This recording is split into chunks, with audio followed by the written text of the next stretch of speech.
Try that. Talking. No.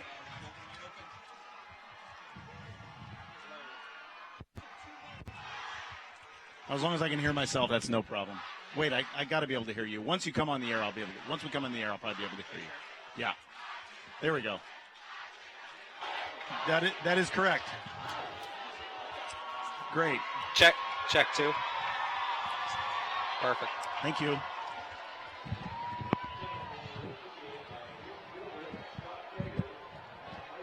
Check. Okay. It's a little loud. Oh, is yours loud? Mine's loud. Better? A little bit, yeah. Better? Yeah. Okay, no problem.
This VPS Game Time broadcast is brought to you in part by the Foundation for Vancouver Public Schools, getting kids to school healthy, happy, and ready to learn. For more information, go to www.foundationforvps.org.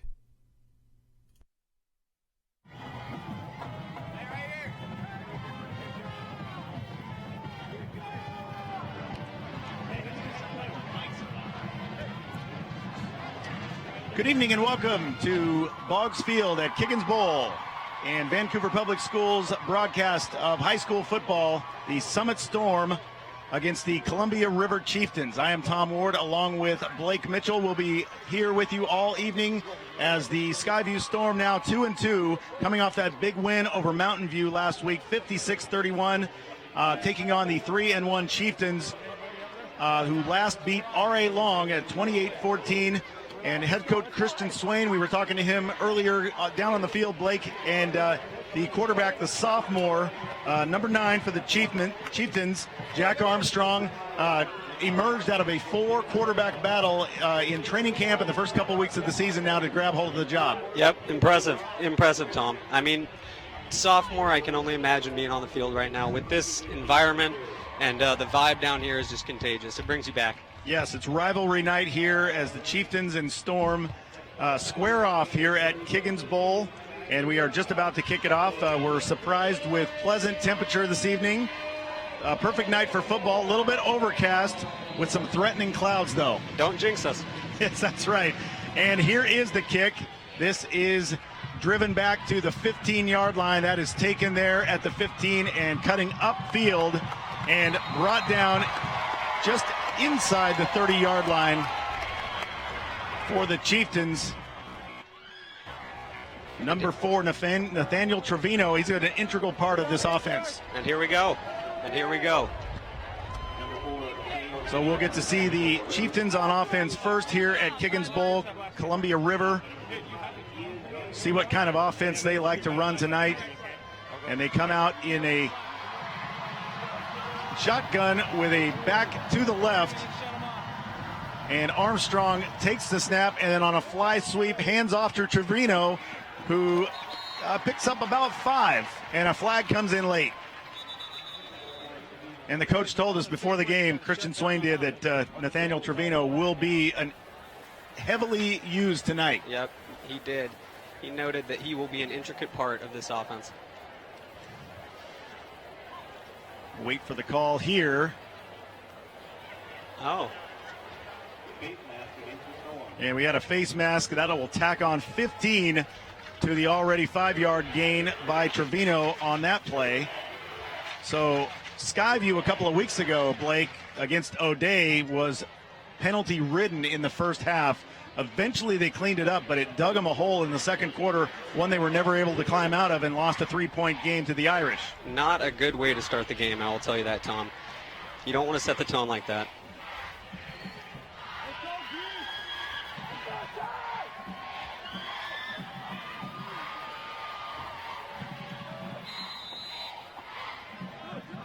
So Armstrong in shotgun with Hunter Pearson lined up directly behind him, and the handoff to Pearson, who picks his way and picks up a couple of yards, maybe a yard and a half, just shy of the 40-yard line. Nice little run there, but he's had to work for it.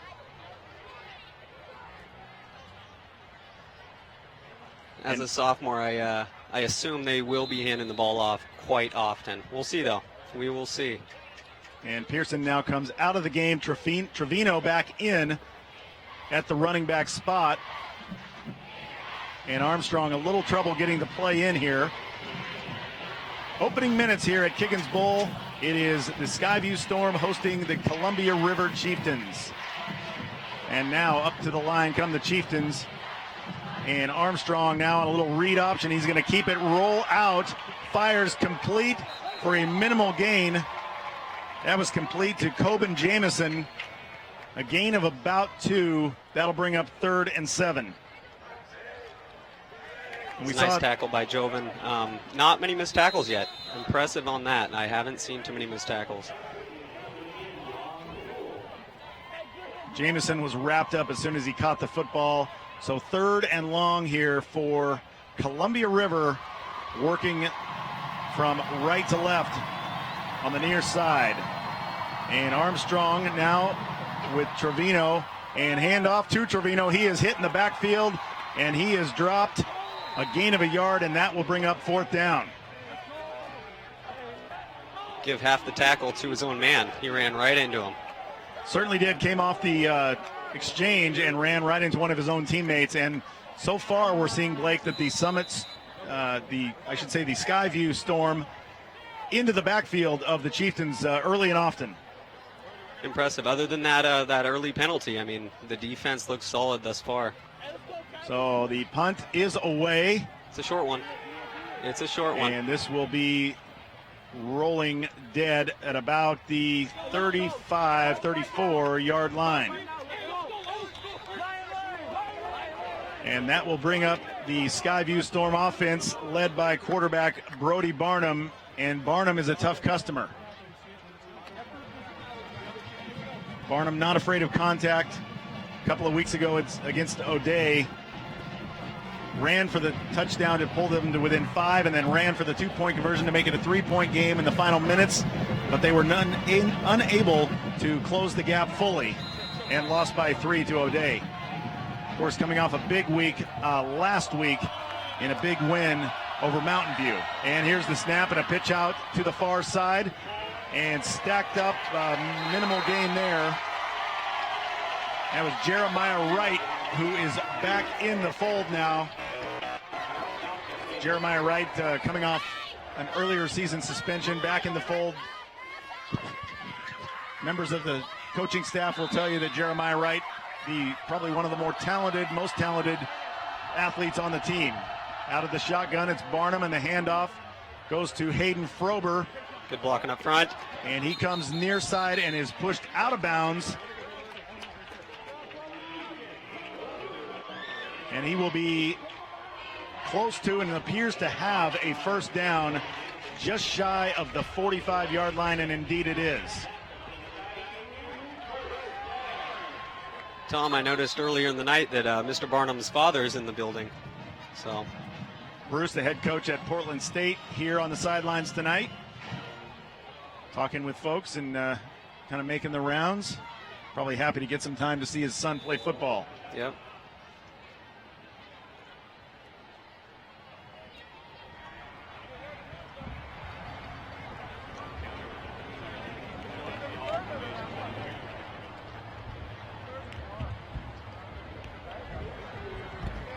So now there's some confusion about where the ball should be spotted.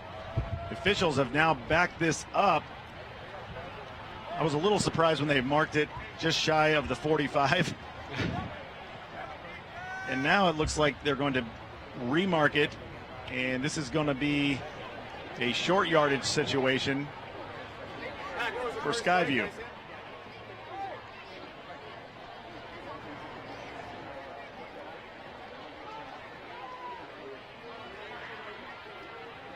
So in regards to 2 weeks ago against O'Day, what could they have done better? Do you think they tightened it up on the offense, defense? What do you think that they could have done better in comparison? Well, certainly, like I mentioned earlier, they needed to clean up the penalties early on. They had a couple of key penalties that kept drives alive for O'Day. But now it makes it 3rd and 2 from the 42. And Barnum now going to go up to the line, make an adjustment.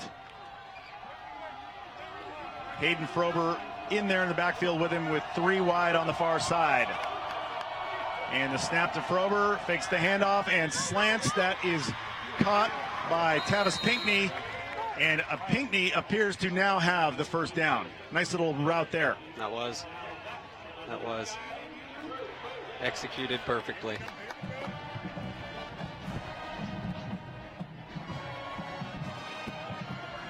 8:48 to go, opening period here at Kiggins Bowl, and the Skyview Storm with their first try on offense, and Barnum with Frober in the backfield.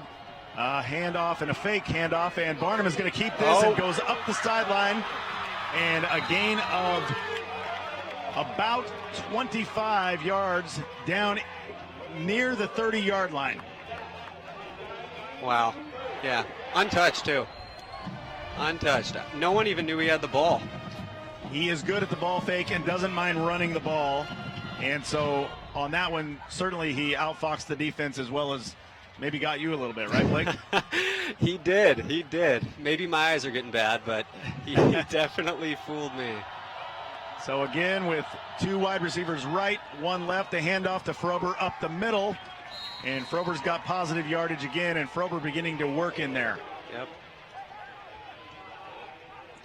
They are moving down the field, Tom. They are moving down the field. So far, the offensive front of Skyview, much like the defensive front, sort of having its way a little bit with Columbia River.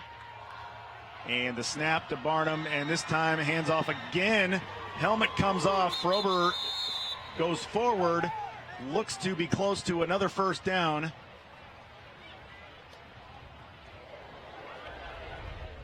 Yep.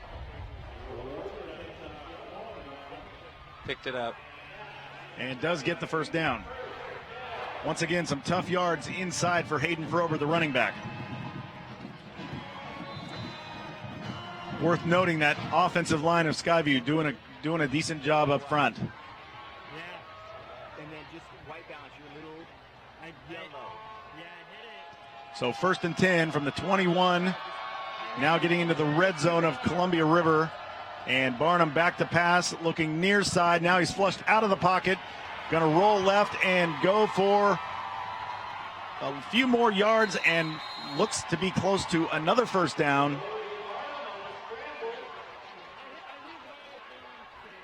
And they are stopping the clock on this one. This may be a measurement. Looks to be right on the line, Blake. Tom, you couldn't have said it earlier in the night. You said he does not elude contact. He definitely is not scared to put his helmet down. And indeed, it is a first down as Barnum picks that one up with his feet, as we've seen him do that. So now 2 to the near side and Frober in the backfield. And Barnum now claps for the snap, gets it, hands off to Frober, cuts left. He's going in for the touchdown. 10 yards for Hayden Frober on the score. You can just feel it. Feel the vibe in here. It's great. And a nice little run by Frober as he took the handoff and was a little bit patient. We'll take a look at the replay here, Blake. Tell us what you see. Well, I mean, like you said earlier, the line is just doing their job. I mean, he wasn't even touched going into the end zone.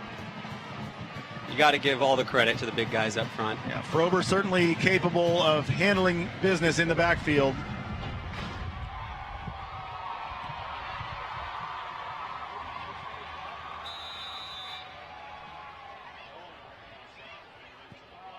And the extra point by Wyatt Stallman is good. Make it 7-0 Storm. So a good start for the Skyview offense tonight.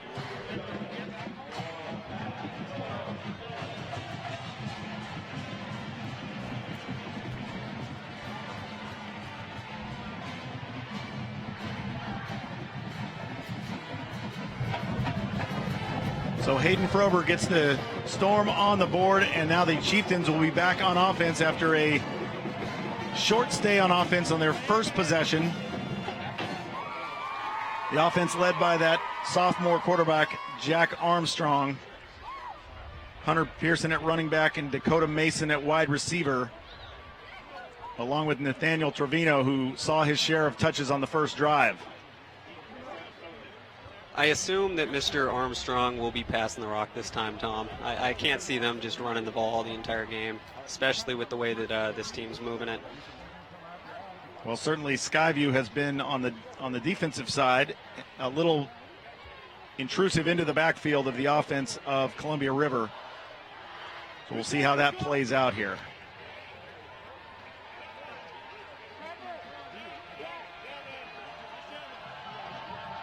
So Stallman to kick. Trevino on the near side, and they pooch it, and this is going to go out of bounds. So not what Steve Kaiser wanted to see there.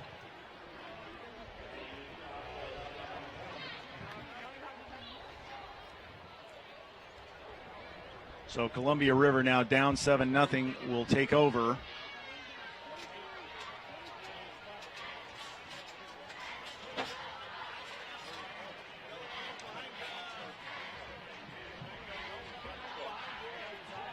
So we'll tack an illegal procedure onto the spot. Make it 1st and 10 at their own 35 for Columbia River. So Armstrong with Trevino in the backfield. And the handoff to Trevino, who comes off tackle.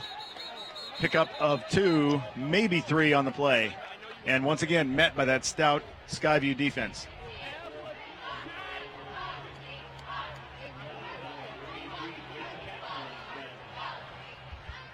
So early on, the Skyview Storm looking like they have control of the line of scrimmage on both sides. But certainly 2nd and 8 now for Columbia River. Armstrong again with Trevino in the backfield.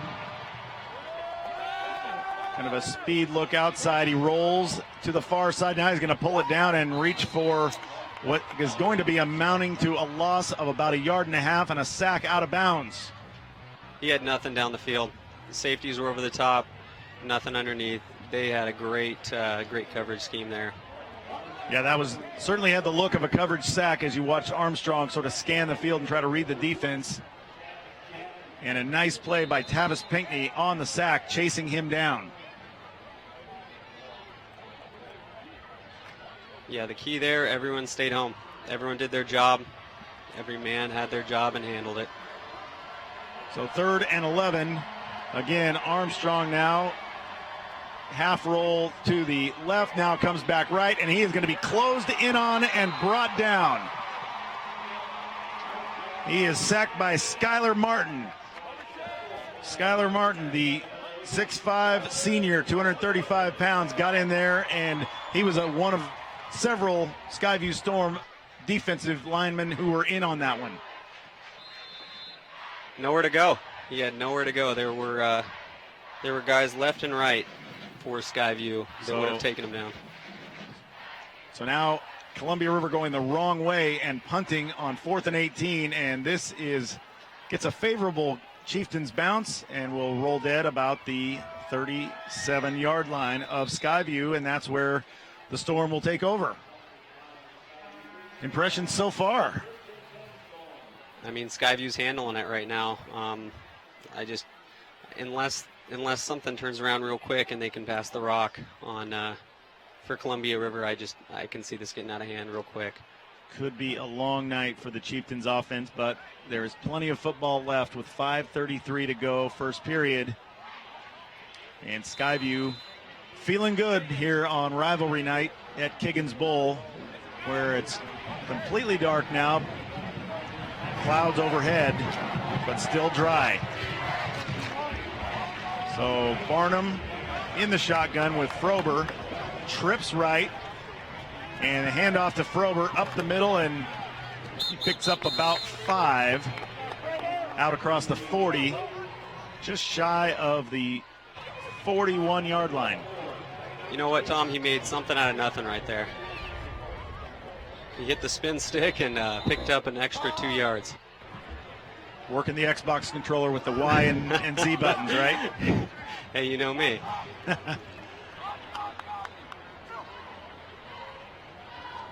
I like this Barnum kid. He can run, he can pass.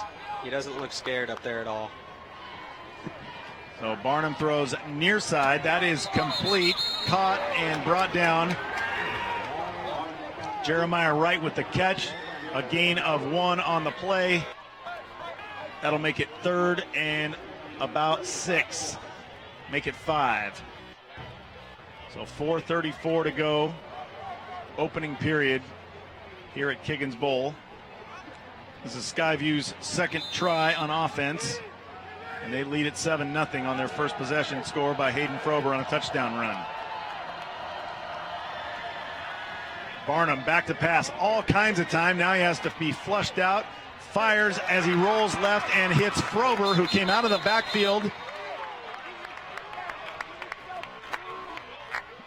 And that is a first down, and they are moving the chains with 4:08 left in the first quarter. And a nice improvisation by Barnum there. We see the replay as he hits Frober. T-Dub, I will tell you, that was his 3rd option. The kid can play. Nice job of reading the defense and then making the proper throw there. Now whistles and a flag.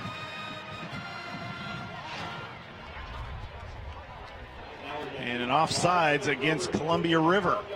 So just add insult to injury right now. I will say that Skyview has done nothing wrong but that first penalty of the game.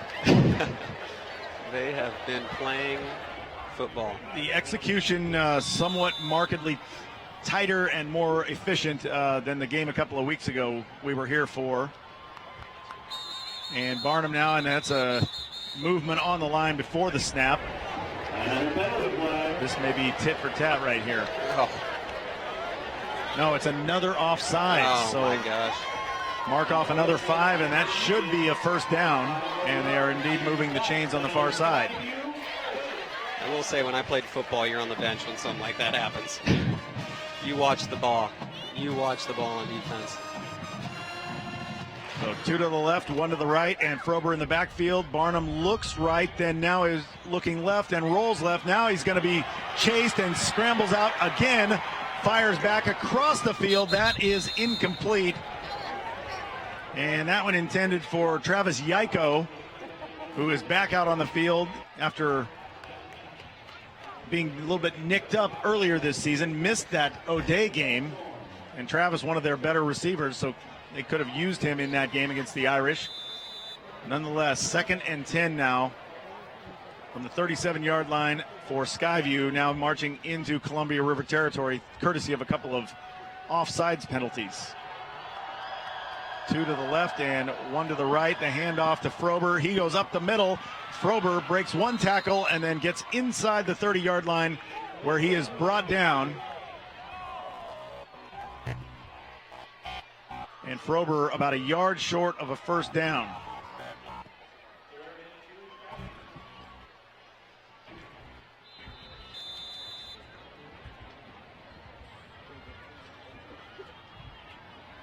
So make it 3rd and 2, 3:06 left opening quarter. I formation, and Barnum under center.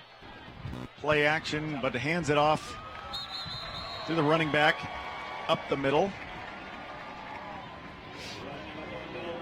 Angelo Sarchi on the carry, and that's a first down for the Storm. And we don't often see a lot of I formation out of the Storm. They're typically 3 and 4 wide receivers out of an I single back set out of the shotgun. That's just power football right there, Tom. That's just power football. And they know that the men up front are just going to handle their jobs and stick them. Same look again here, and again the handoff to Sarchi. Sarchi picks up about 3. And again, you get the feeling that Skyview just can they're just sort of working through their offense, just kind of doing whatever they want to a certain degree. You hit the nail on the head right there. I mean, they are trying all the bags of tricks that they have. Yeah.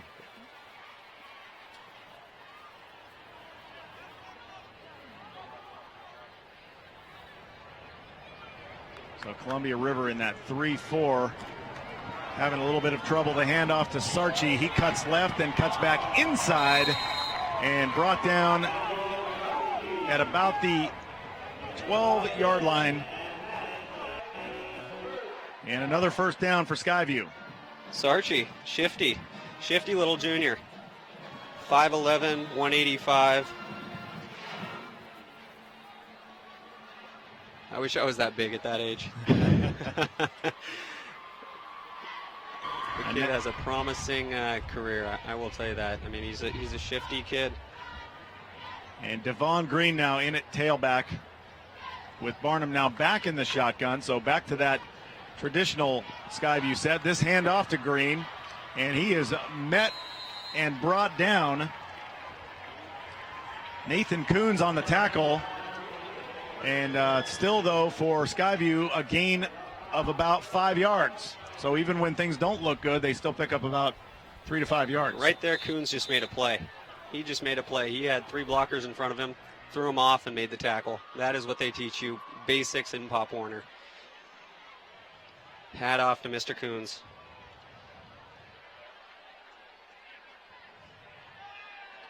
So Green now in again in the backfield with Barnum in the shotgun, and the handoff to Green. This time he's going to go right and squeeze through a hole. I'm telling you. Spins around and gets in for the 5-yard touchdown.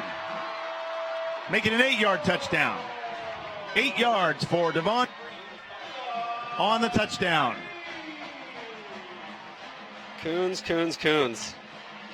You think he's down, and nope. Kid pops up, shifts, jukes, jives, and boom, into the end zone for the touchdown. Yeah, Devon Green went left on the previous play. Right on this play, you see him spin and do a great job of keeping his footing, keeping his balance, falling across the line for the 8-yard touchdown and the extra point pending. And that is up and good to make it a 14-0 ball game. So you like Devon Green's run. Oh yeah, of course. Of course. You thought he was down, and nope.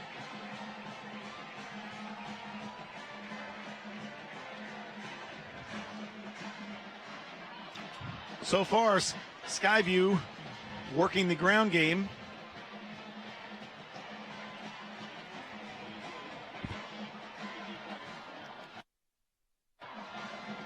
And it's a 14-0 ball game.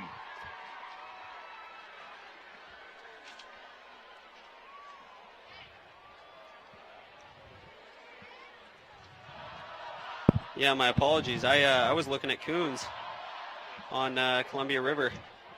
Mr. Green. Yeah, Mr. Green. Mr. Green. Mr. Green. That was. That is my apologies. I got to give credit when credit is due. He took them down the field. He was the one juking and jiving. So 14-0 now, Skyview. 43 seconds to go opening quarter. And so far, this one has been all Storm.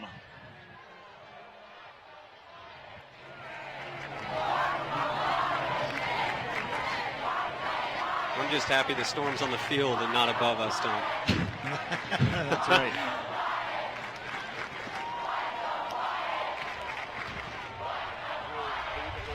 So Jarrett Sealbinder and Nathaniel Trevino back deep for Columbia River. And Wyatt Stallman lining it up to kick it off. And here we go.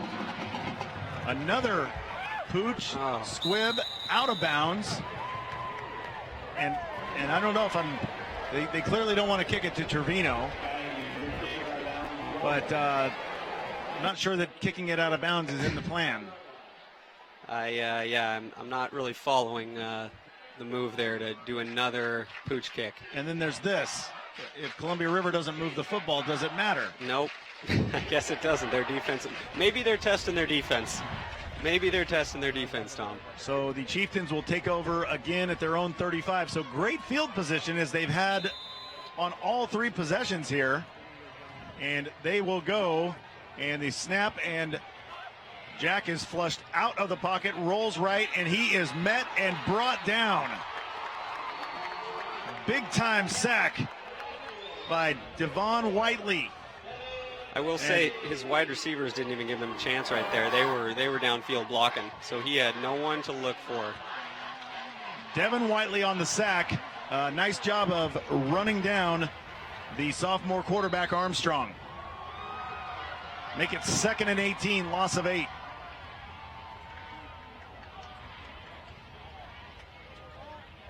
So now Armstrong working with Trevino. Now he lines up right behind him, and that will bring a close to the first quarter. So after one, the Skyview Storm 14 and the Columbia River Chieftains nothing.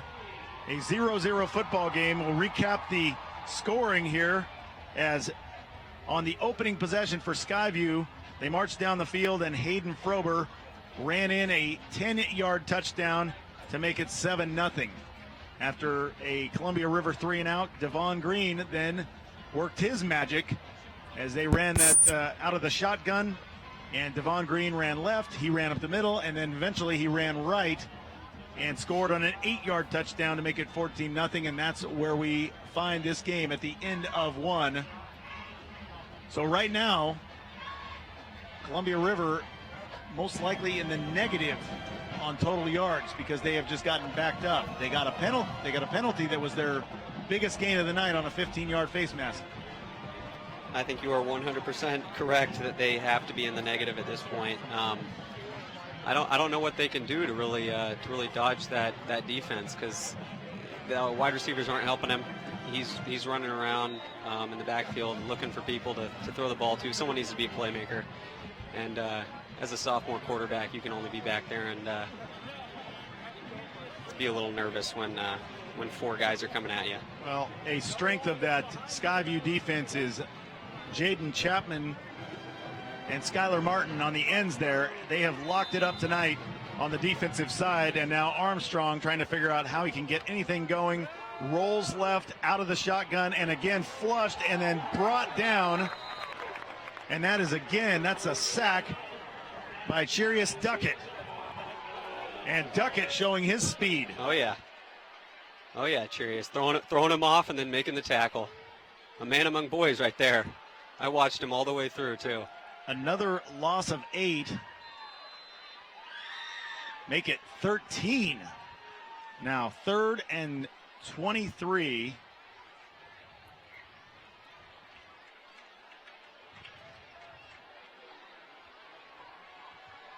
As a defense here, you better be playing some prevent. 3rd and 22 at the 22-yard line, and the snap to Armstrong, drops back, again is flushed, runs forward, picks up a little bit of positive yardage, about 3.5 on the play, but that is going to bring up 4th down. So the offensive woes continue for the Chieftains.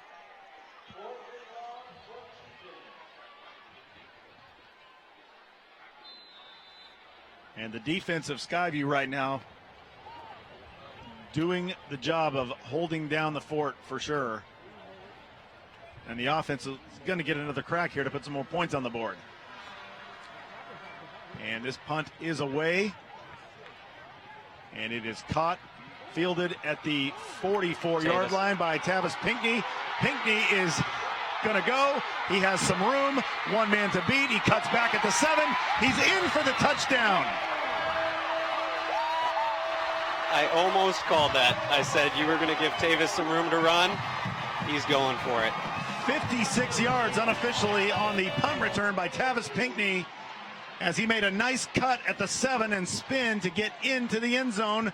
It's 20-0 with the extra point pending.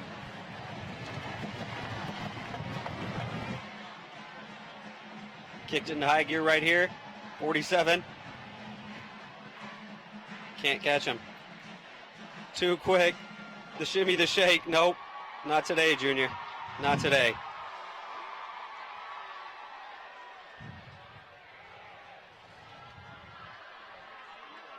So all of a sudden, with that bolt of lightning, the Storm has now blown this game open. Trying to get the right personnel in for this extra point, which will make it 21-0.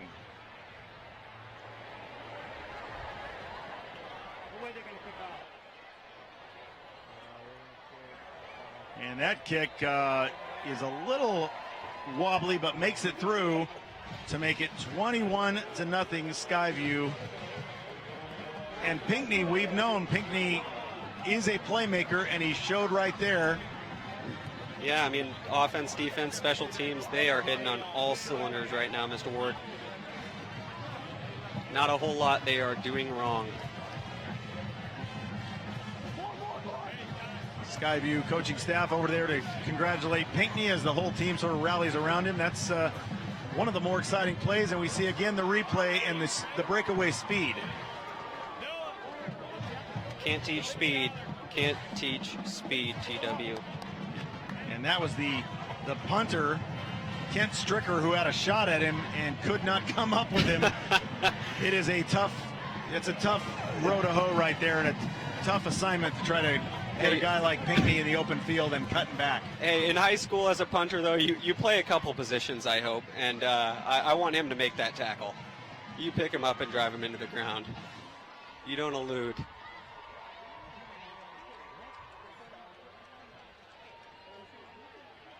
So Pinkney has energized the Storm sideline of the field here and the crowd here at Kiggins Bowl. And they will now kick off. So the offense didn't even get a chance to see the field. Barnum was probably over there getting his arm warmed up, and then going to sit down for a little while longer as we watch another defensive stand on the field by the Skyview Storm defense. I think he's quite okay with that, though. Seems like a team player, Barnum. With a dad like that, he taught him early to really focus on the team before the meet. Oh, another one. Here we are with the pooch, and this stays inbounds this time, and then scooped up, but sliding out of bounds there. The Chieftains' best offense is their kickoff return. I mean, they're on the 30 every play. Ryan Tullis scooping up that kick there, and probably should have let that one go out of bounds or let it roll until it's dead and then jump on it.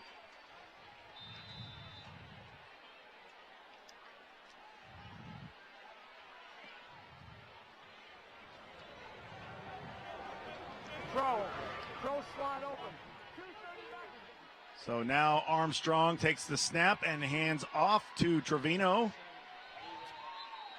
And Nathaniel picks up a yard for Columbia River. That'll make it 2nd and 9. And right now, a win there for the Chieftains is that they didn't go backwards. Yep, they picked up one. I mean, you can't say enough about the guys in the trenches right now, Tom. I mean, they're doing their job. Those defensive and offensive linemen are doing their job tonight.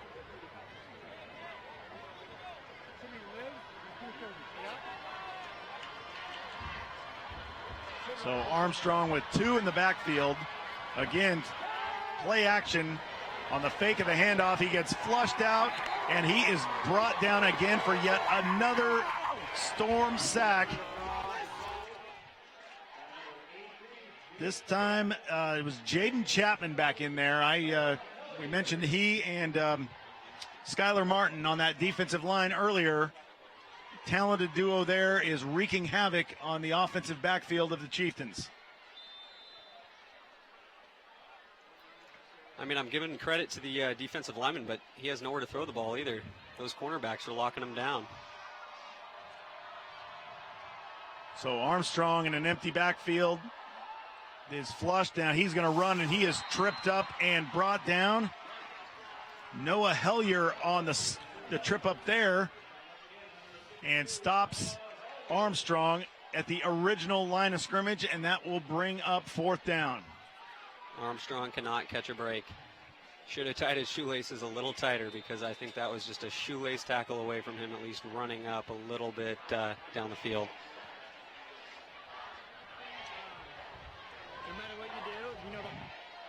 So now Kent Stricker faced with the proposition of punting to Tavis Pinckney again.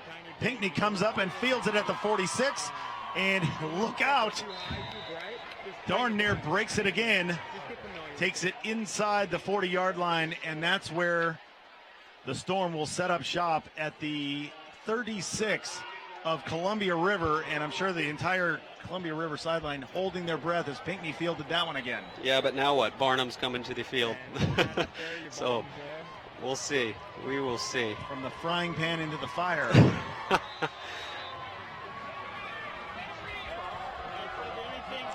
So the Skyview Storm out to go on offense once again. And now it's Frober in the backfield with trips right and a man left for Barnum. Now motion, and Barnum straight drop back, plenty of time, flushed out to the right, stiff arms a defender. Now he's going to run and pick up close to 5 on the play. You cannot teach that. You cannot teach that. If we're going back to PlayStation, that's the stiff arm. That is the stiff arm. You get up as quick as you can, because you don't want your teammates making fun of you after that. So Barnum with a nice play there, make it now 2nd and 7 at the 32 of Columbia River. A straight drop back and an inside slant. Barnum drops it, and it's Pinckney who spins out of 2 tackles, spins out of a 3rd, and is finally tackled inside the 20, down to about the 17-yard line. And Pinckney, you talk about those PlayStation moves, this is it right here. That is a video game.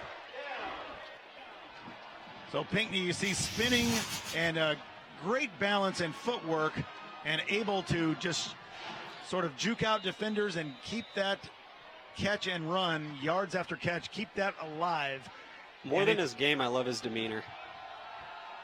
Just doing his business. Mm-hmm. And the snap to Barnum, the little fake, but then pitches out. And that is in for the touchdown. Jaden Chapman on a 16-yard score, and the Storm are blowing this one open. Now up 27-0.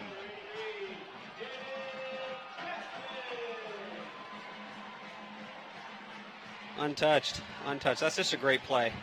The coach wrote that up, and it just executed perfectly by Barnum.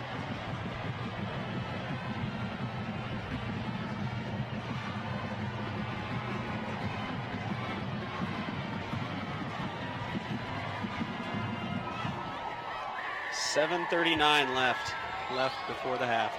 At halftime, what do you tell your team, Tom, in this being on the other side? The kick there by Wyatt Stallman is good. Make it 28-0 now. Blake, at this point, when you go into halftime, and let's just assume that Columbia River gets some positive momentum going here. You've just got to play the possession that's in front of you. You just got to go out there one possession at a time and try to stay in the football game, and not, really at this point too, you don't want to give up. You don't want to look like you're getting embarrassed. So I think that's probably part of it. I think some of the mental errors that Columbia River's been guilty of, the coaches are going to talk to them about that for sure. They're not happy about those things. You got to remember, these are high school kids, and they're, for the most part, out there doing their best, trying to hang in there and fight, and, make an impact on the field. So I love it. They've got 7:39 left to try and maybe get some positive momentum in their camp, and then head into halftime and get some Gatorade and come back out and see what they can do. But right now they're just getting pushed around and outplayed by a more experienced veteran football team in Skyview.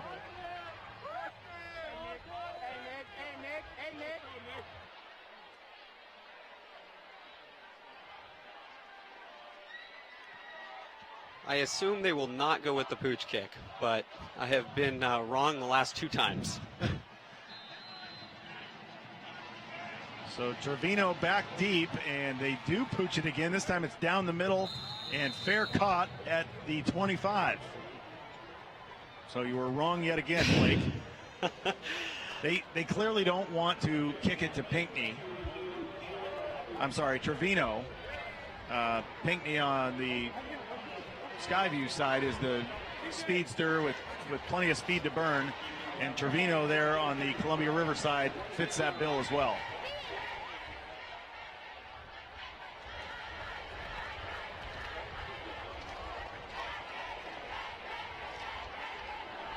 So some defensive adjustments there by Skyview, and this time a pitch to the outside, and it's Trevino, and he is met and going to be stopped after a gain of about 1.5 yards on first down. Ball comes out, but they have blown that dead. Sarchi saying, "I've got the football, I'm running this way," but that's officials having none of that. Right there underneath that. That'll make it second and really a gain of 1, so make it 9. So Columbia River now with a wishbone formation in the backfield and a handoff up the middle. This is Trevino, looked to have a pretty good head of steam when he popped the hole there, but tripped up, and that'll be spotted at the 30 after a gain of about 3. I did like the formation, though. It actually opened it up a little bit, and we'll see if they stick with that, because you got to try something different when one thing's not working, and I think that wishbone could work. It could fool them. Well, it appears right now that they're sort of tinkering with the offense to find something to get them some positive momentum going forward. And you know what, Tom, as a sophomore, I give this kid all the credit he deserves, because he's out there playing his tail off. So Armstrong with one man in the backfield. Hunter Pearson to his left. The snap, and he immediately looks right and throws right, and that is nearly intercepted there by Devon Green. Green got his hand on that one and was looking a little bit the other way. Yep. I don't think he knew the ball was coming at him.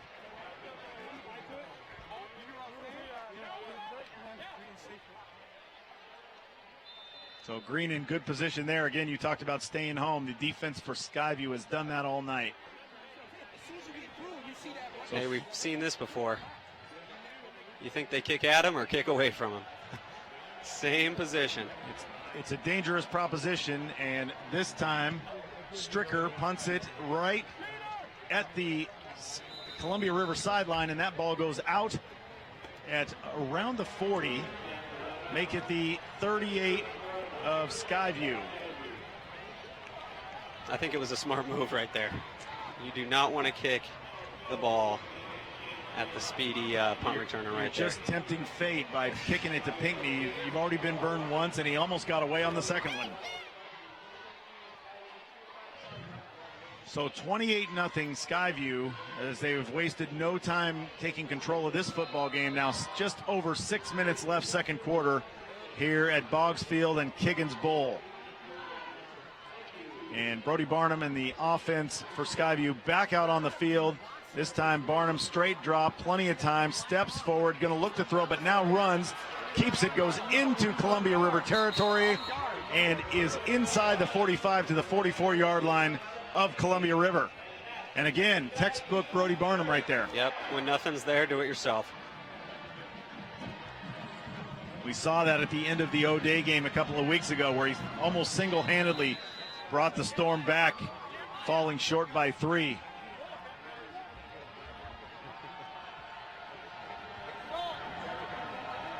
And just looking down, he has complete control of this offense.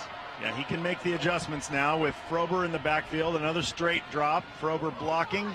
This ball then dropped off to Wyatt Stallman, who has a first down and a big gain. Pinckney, he won't go down. When you think he's down, he's still scrounging for yards. I love it. Pinckney on the catch, pardon me. Again, another first down for Skyview.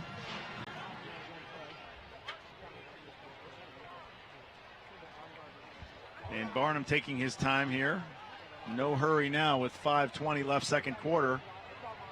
And the Storm again driving. And the snap to Barnum, throws near side. That ball is caught for a second and then dropped, incomplete. That pass intended for Travis Yaiko, still working his way back from being banged up earlier this year. Yaiko now will come out of the game, and Skylar Martin in as the Storm go with that 2 tight end formation with Martin and Jaden Chapman on the other side. 2 wide receivers near side, and Frober, the handoff goes to him, who cuts left, and now Frober running free, almost breaks it free, but tripped up at the 22, but a flag comes in late.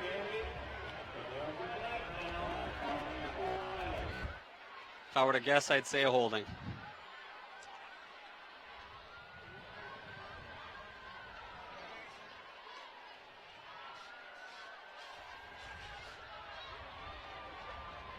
And your guess would be correct. Finally. I'm finally right.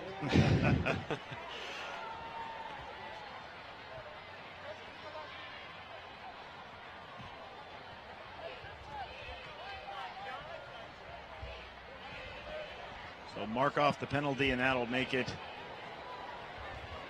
It'll bring up second down, but it will put the ball at the 37-yard line of Columbia River, make it 2nd and 17. Trips right for Barnum. And Sarchi in the backfield. They pitch out to Pinckney on the screen, and he picks up a few yards. Gain of about 3, as Pinckney didn't quite have enough room to get that V8 running all the way to top speed. Hey, well, the pass was behind him, and he brought the sticky gloves tonight because that was a snag and go. He definitely shows his athleticism, and I can't say enough about this kid just watching him right now. So Sarchi in the backfield with Barnum. Barnum fakes the handoff, plenty of time to throw, but has now to step up and roll out, hurdles a defender and goes out of bounds inside the 30. 2 flags come in, and Barnum pops up, but did he hurdle the defender right there or what? Take a look. Just about. Wow. So another athletic play by the quarterback. Brody Barnum, the senior, showing what he can do right there. And a personal foul call against the Storm. So as great of a highlight as that was, the personal foul will negate that and back up the Storm 15 yards. although that is declined. So that'll make it 4th and 13. But this is certainly kind of no man's land for Skyview, so they're just going to keep the offense on the field. Personally, I'll take the highlight reel. That was quite the hurdle. The play does stand, so the hurdle was good for a gain. And now on 4th and 13, Barnum will try to pick up a first down for the Storm.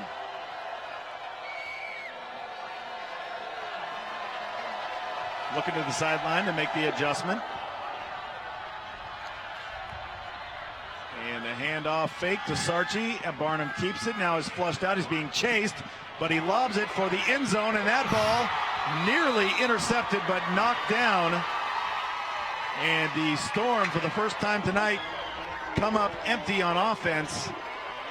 That was Nathan Coons down there to bat that one away, and that ball not typical of a Barnum thrown ball. Little underthrown, but you got to give credit to the defense because that was a good play. And you can go into halftime with plays like that and try and turn things around, Tom. So a nice play by Coons. He almost had the interception. Certainly Barnum was being chased, trying to throw across his body, and a little bit of a wobbler there that Coons definitely had a shot at. But the receiver did a good job of actually playing defense and preventing that interception. At 4th down, you don't even want to intercept it. Maybe he purposely did that because now they're on the 30. Would have been a touchback otherwise. Now under center, Anderson turns. Oh no, this is change at quarterback there. Ryan Tullis in at quarterback now. So the sophomore Jack Armstrong, who, as the coach Christian Swain told us before the game, had won the job, is now watching from the sidelines. Tullis, a junior. As Tullis, the junior, takes over. So now with I formation, the pitch to Trevino. And Trevino now with a gain of about 3, maybe 4.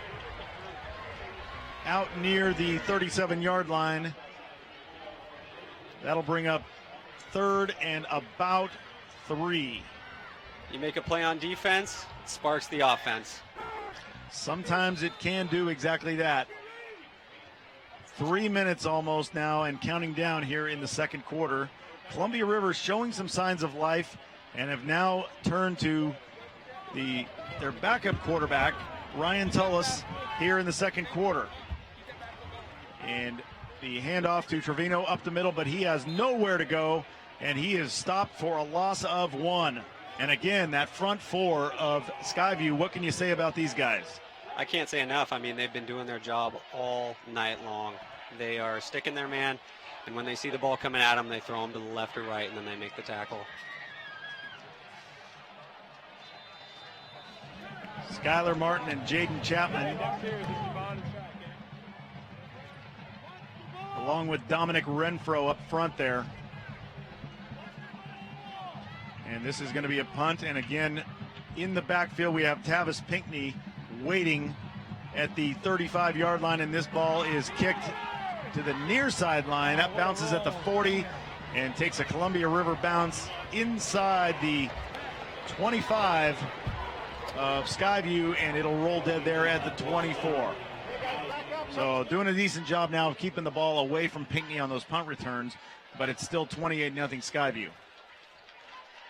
Yeah, that's a good job keeping it away from him, but he does play offense too, and he can catch the ball and run the ball. So this offense is, thus far, watching them, is quite the juggernaut, and I guess same with the defense. They're all doing their jobs.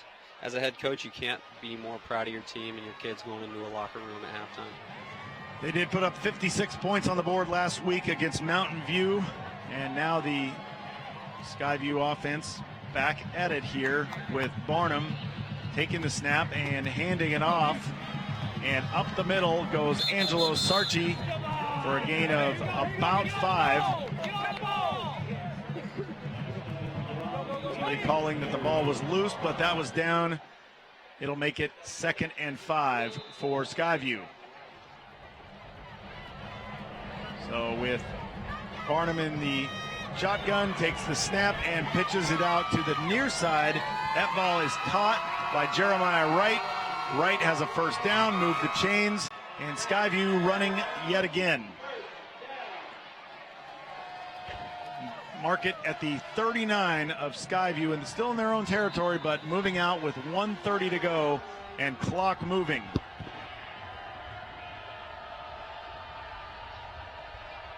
So Devon Green in the backfield blocking. Barnum is flushed out, running now, cuts back left along the sideline and steps out after a gain of about 5.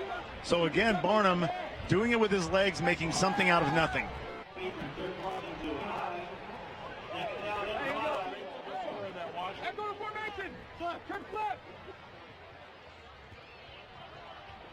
Doing his best 2013 Johnny Manziel impression right there. Does kind of have a posture and stature. He does. A little bit along those lines. Manziel's at Texas A&M for sure. And that was the kind of play that Manziel would make right there. He's made a couple of them. He's made a couple Johnny Manziel plays. Ball is handed off. And this is broken by Devon Green and down the near sideline. Green down near the 10 for a gain of 35. And Devon Green picks up a big first down, and now the Storm looking to punch another touchdown in with just over a minute left, second quarter. If Pickney's not doing it, Green's pulling the rest of the weight right there. I mean, they're quite the dynamic duo, hitting on all cylinders. So a nice little dump out to Devon Green, who then did the rest. Gain of 35 and a first down for Skyview at the 10-yard line. And the handoff this time to Angelo Sarchi, who cuts right, cuts through the defense, and is in for the 10-yard touchdown. And now, Blake, this is turning into a clinic. Yeah, I mean, you hit the nail on the head right there. Their offense is hitting on all cylinders. Their defense is doing well. Their special teams is unbelievable. I can't say enough about this team as of right now. I haven't seen them do anything wrong. I really haven't. They're killing it. Great group of kids down there. The fans are going wild. It really takes you back. The smell of popcorn, the fans going wild. It's Friday Night Lights. There's nothing like it. The kick by Stallman is up and good. Make it 35-0 Storm. And right now, Columbia River with just no answers for anything that Skyview is doing. Can we give some credit to this kicker? He has yet to miss a PAT. Well, Stallman is solid there. He is. Stallman is Blake approved because he has yet to miss a PAT.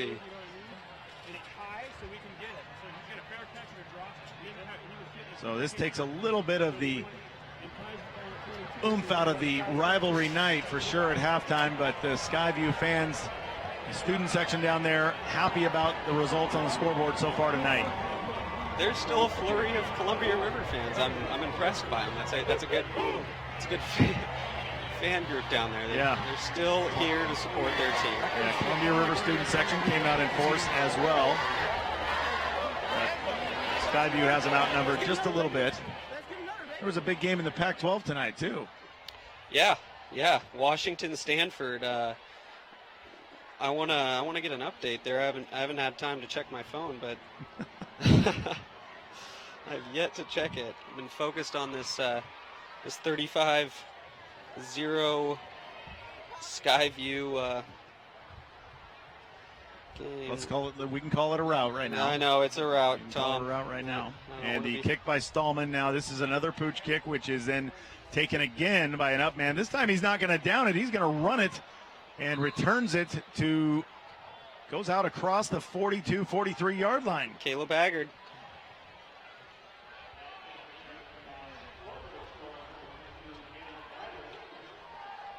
Washington, Stanford. 23, Washington, Stanford 0. Wow. So the Huskies having their way at home in that game. Battle of top 10 teams. Top 10 throwdown, as they were calling it. And I formation for Tullis.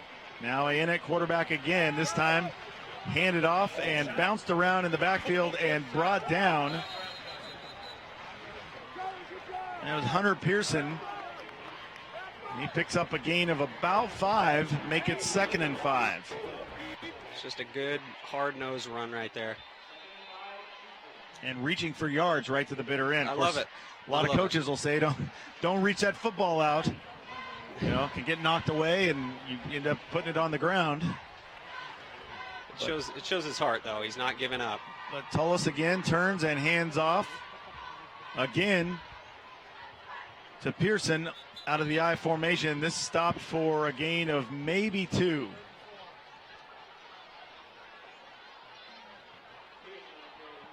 And we are down to the final seconds of the first half, and that will do it for the first half as the clock goes to 000.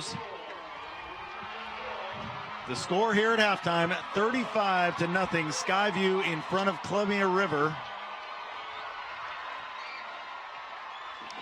And this has been all Skyview, led by Brody Barnum at quarterback.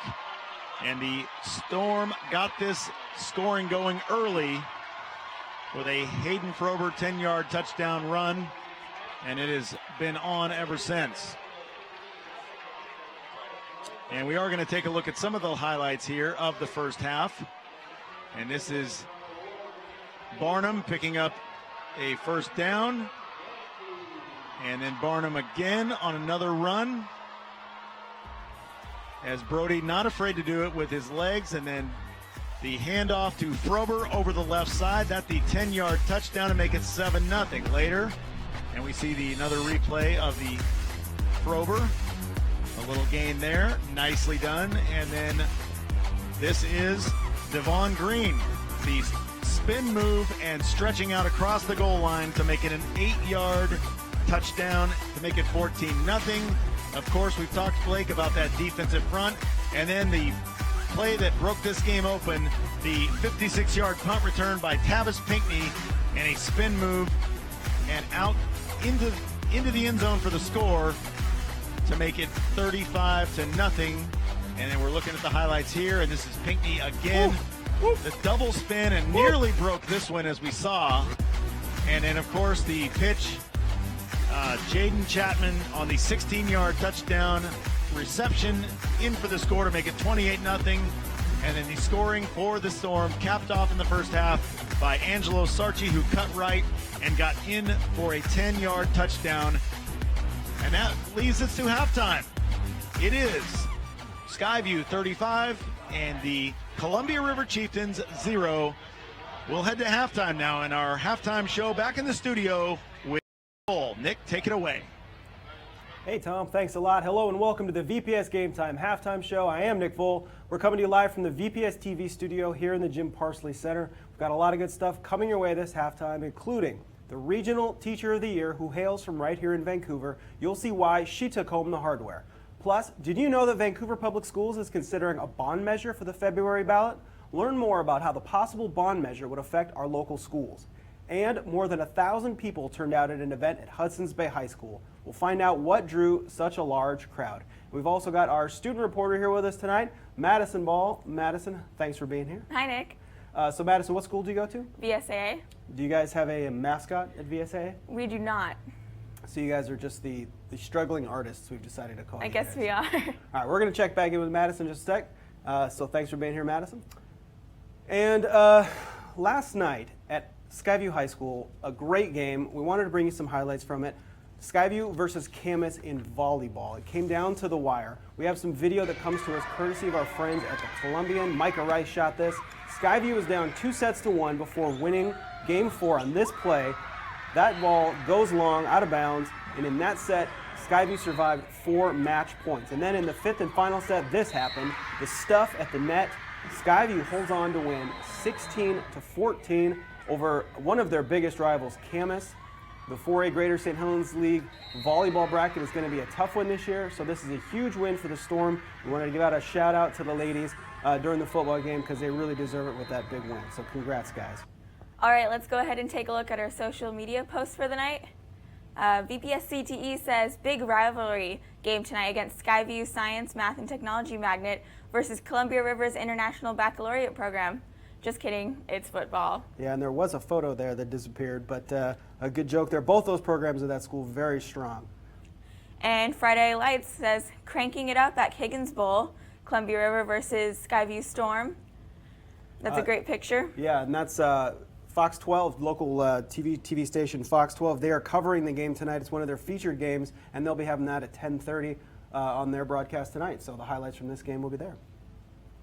And then Riverflow 360 says tomorrow night the Chiefs take on Skyview at Higgins at 7 o'clock. We want everyone there supporting team and wearing purple. Yeah, so we saw a lot of purple in the stands tonight. This coming from one of the booster Twitter sites or Twitter accounts for Columbia River. And then not to be outdone, Skyview. And then there's a homecoming game tonight, and that is Skyview's. So that's awesome. And you can see the assembly there they had earlier this week, getting the kids pumped up for the big game. All right, that's it for now. We'll get back to you after this break. VPS Game Time provides students with an experience unlike any other. If you like sports or technology, or just want to try something new, VPS Game Time lets kids support their schools in a new way. With professional broadcasting equipment, you can work behind the scenes to produce a live sports broadcast. There's a lot of action inside, but there's just as much out here. Whether that be creating the digital score bug you see on screen, running instant replays, getting the perfect shot, or even directing the broadcast. You can be a part of the team and help bring these broadcasts to life. If you're interested in helping out, talk to Nick Vole at nick.vole@vansd.org. Come join VPS Game Time.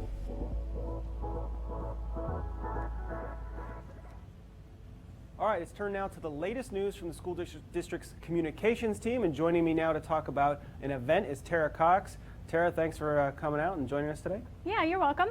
So you've got a big event coming up. Yeah, we're really excited about a new event that's district-wide, and it's called Future You. It's going to be held October 25th from 5 to 8 p.m. at Hudson's Bay High School. Like I said earlier, it's district-wide, and it's an after-graduation expo. So all grade levels are actually welcome and encouraged to come and check it out. We're going to have more than 60 different colleges, tech programs, organizations that will be attending.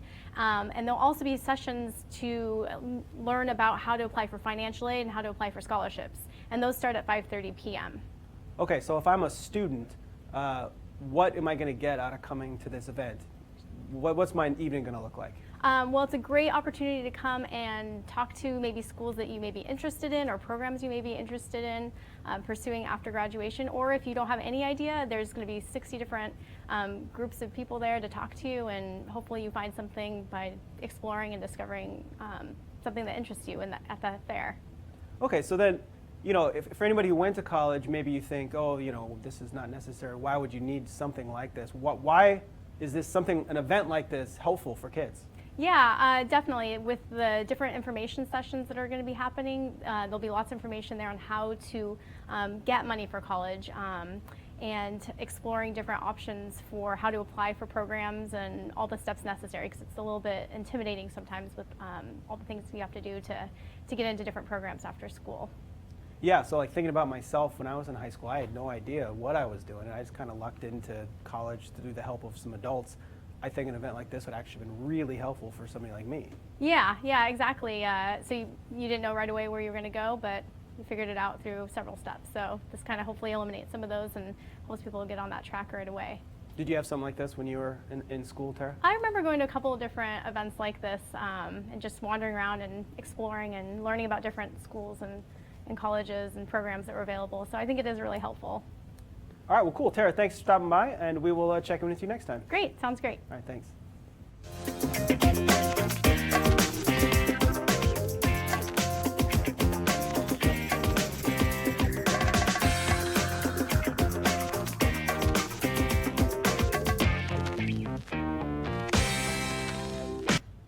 All right, time now for news from inside Vancouver Public Schools, the district's official news show. Well, for the second year in a row, an educator from Vancouver Public Schools is the Regional Teacher of the Year. Kendra Yamamoto went up to Olympia with other state regional teachers of the years representing Southwest Washington at the state competition in Olympia. She didn't win the state title, but as we discovered, the kids in Kendra's classroom mean a lot more to her than any accolade. When she was 5 years old, Kendra Yamamoto decided she wanted to be a teacher. When she was hired by Vancouver Public Schools to teach kindergarten, I was so anxious to get my keys to the building. I would actually go and spy in the windows. midway through a stellar career, that exuberance for her job remains. Every year, it's literally like Christmas to open that door and see all these new faces and all of this excitement. At the calm center of the storm stands Kendra. Like being a conductor in an orchestra where you're constantly orchestrating how the day goes, and that looks different every day. Sometimes it looks different than what you planned, even minute to minute. And I think that that's really exciting and fun to read the room and think, what do these kids need and how can I orchestrate the day so that we all get through it together happily? This fall, Kendra was named the Regional Teacher of the Year for Southwest Washington. She's just an amazing teacher.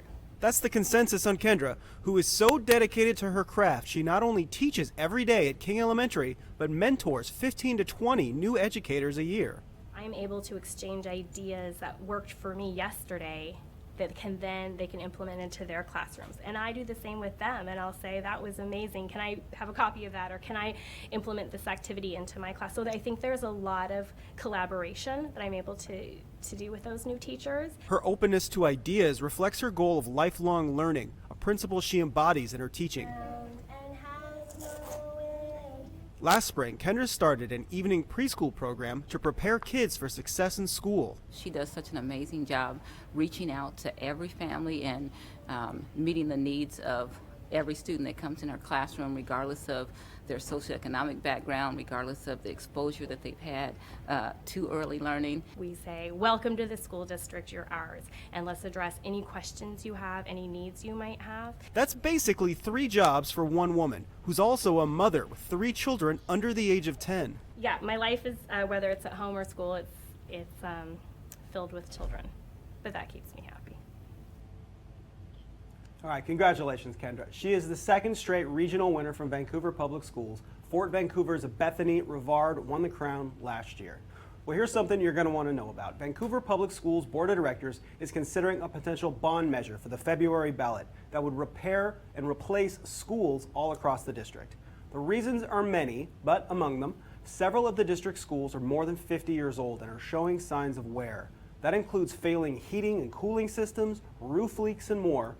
Another reason for the bond, class sizes. Many of the district schools are holding more students than they were built for, so more classrooms are needed to keep the district in line with state standards. A third reason is technology. Buildings built decades before the internet existed aren't equipped to keep up with our modern connected world. To plan for possible school replacements, the district has been holding symposiums where community members, students, parents, and staff come together to plan what they would like to see in a new school. The ideas they generate are given to architects and district leaders who formulate design concepts. The best ideas from the symposiums may be incorporated into the final design. So, what is the timeline for this project? The symposiums began last spring and will continue on through the start of this school year. The school board will decide whether or not to proceed with the bond measure later in the fall. If they approve the measure, it will go out to voters in February. A bond measure must get 60% supermajority yes vote to pass. And if it does, more planning and work will begin immediately and will continue over the course of a few years until work is completed. Now, this is a major project that's very important to our schools, so we've really just scratched the surface on this tonight. If you would like to get more information, go to the district's website, www.vansd.org/reschools. And while you're there, you can check out videos that show the problems with and plans for the schools that need help. And at this point, 8 or 9 schools will be built or rebuilt under the proposed plan, and every school in the district will get some sort of modernization. The school year is off to a great start, and no day is more exciting than the first one. We had a chance to visit Truman Elementary as everyone arrived, and we met up with some people for whom the first day was extra special. On foot with mom and dad, by car, or on the school bus, students arrive at Truman Elementary School. Okay, up to the cafeteria. Staff members help round up the kids, sending them to gathering places before they head to class. It's the very first time for Cedric. Because I'm excited for kindergarten. His mom, too. I'm excited and nervous, but he's excited. He'll do good. But Cedric isn't the only newbie. It's my first year as a teacher. For the very first time, second grade teacher Amy Franz leads her students into the classroom. On a scale of like 1 to 10, how nervous are you for the first day? Like an 11, no big deal. One of her first acts as a teacher is to give the kids a technique for coping with their nerves, and she takes her own advice. And now breathe in. That made me feel a little more relaxed. Did that make anybody else feel relaxed? Getting here is the culmination of a lifelong dream for Ms. Franz. I've wanted to be a teacher since I was a kindergartner, and I just really looked up to my teachers a lot when I was younger, and loved the way that they supported me and helped me and wanted to give back in that same way. So I'm really happy that I got to that point. Heather Van Dyne is at a different point. This is my last school year. Ms. Van Dyne is a learning support teacher. This is the final time she'll welcome a new crop of students to Truman, something she's keenly aware of. Bittersweet, very bittersweet. I'm excited, and at the same time, this is my life. So it's kind of a strange place to be right now. As kids find their way to the classroom, we asked Ms. Van Dyne what advice she'd give Ms. Franz as she begins her journey as a teacher. You know, greet the kids every day by name. They know that they're welcome. They know that this is home to them.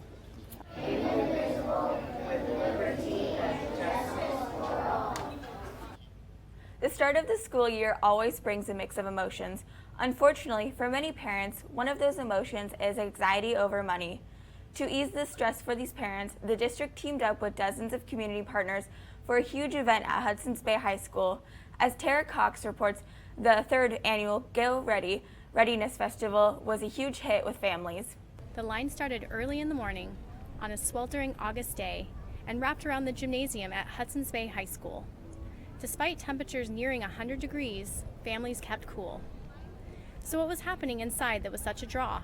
That whole excitement about knowing school is right around the corner.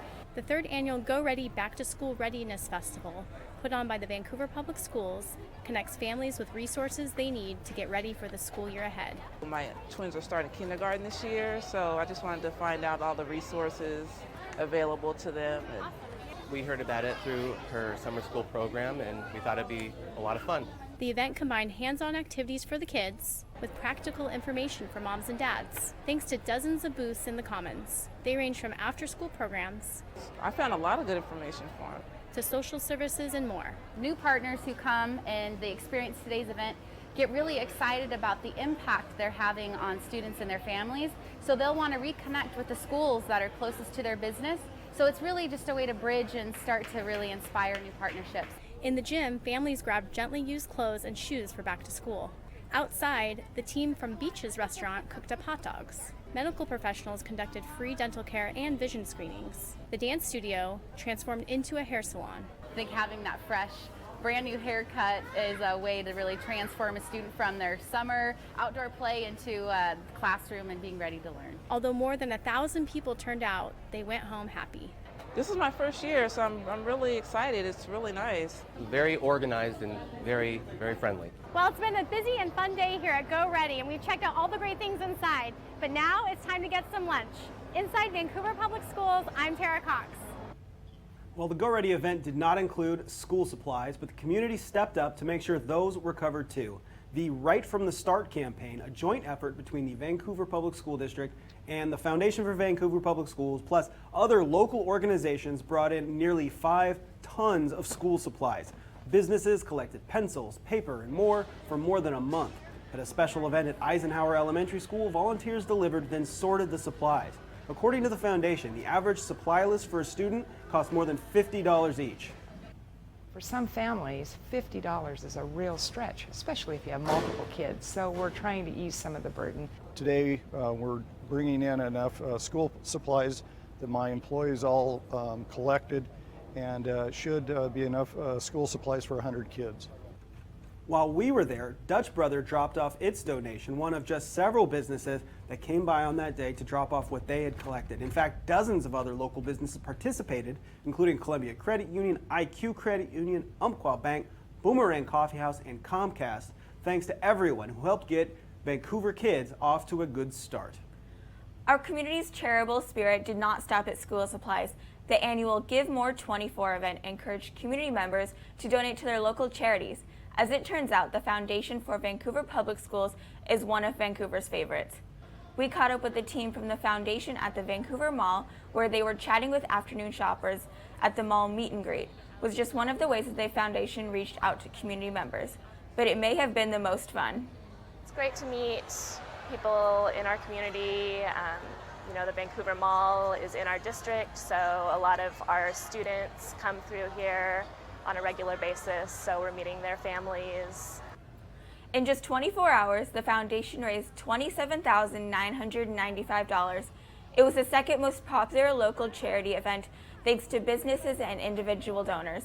That money will go towards the foundation's everyday work for providing kids with basic needs and enriching their educational experience.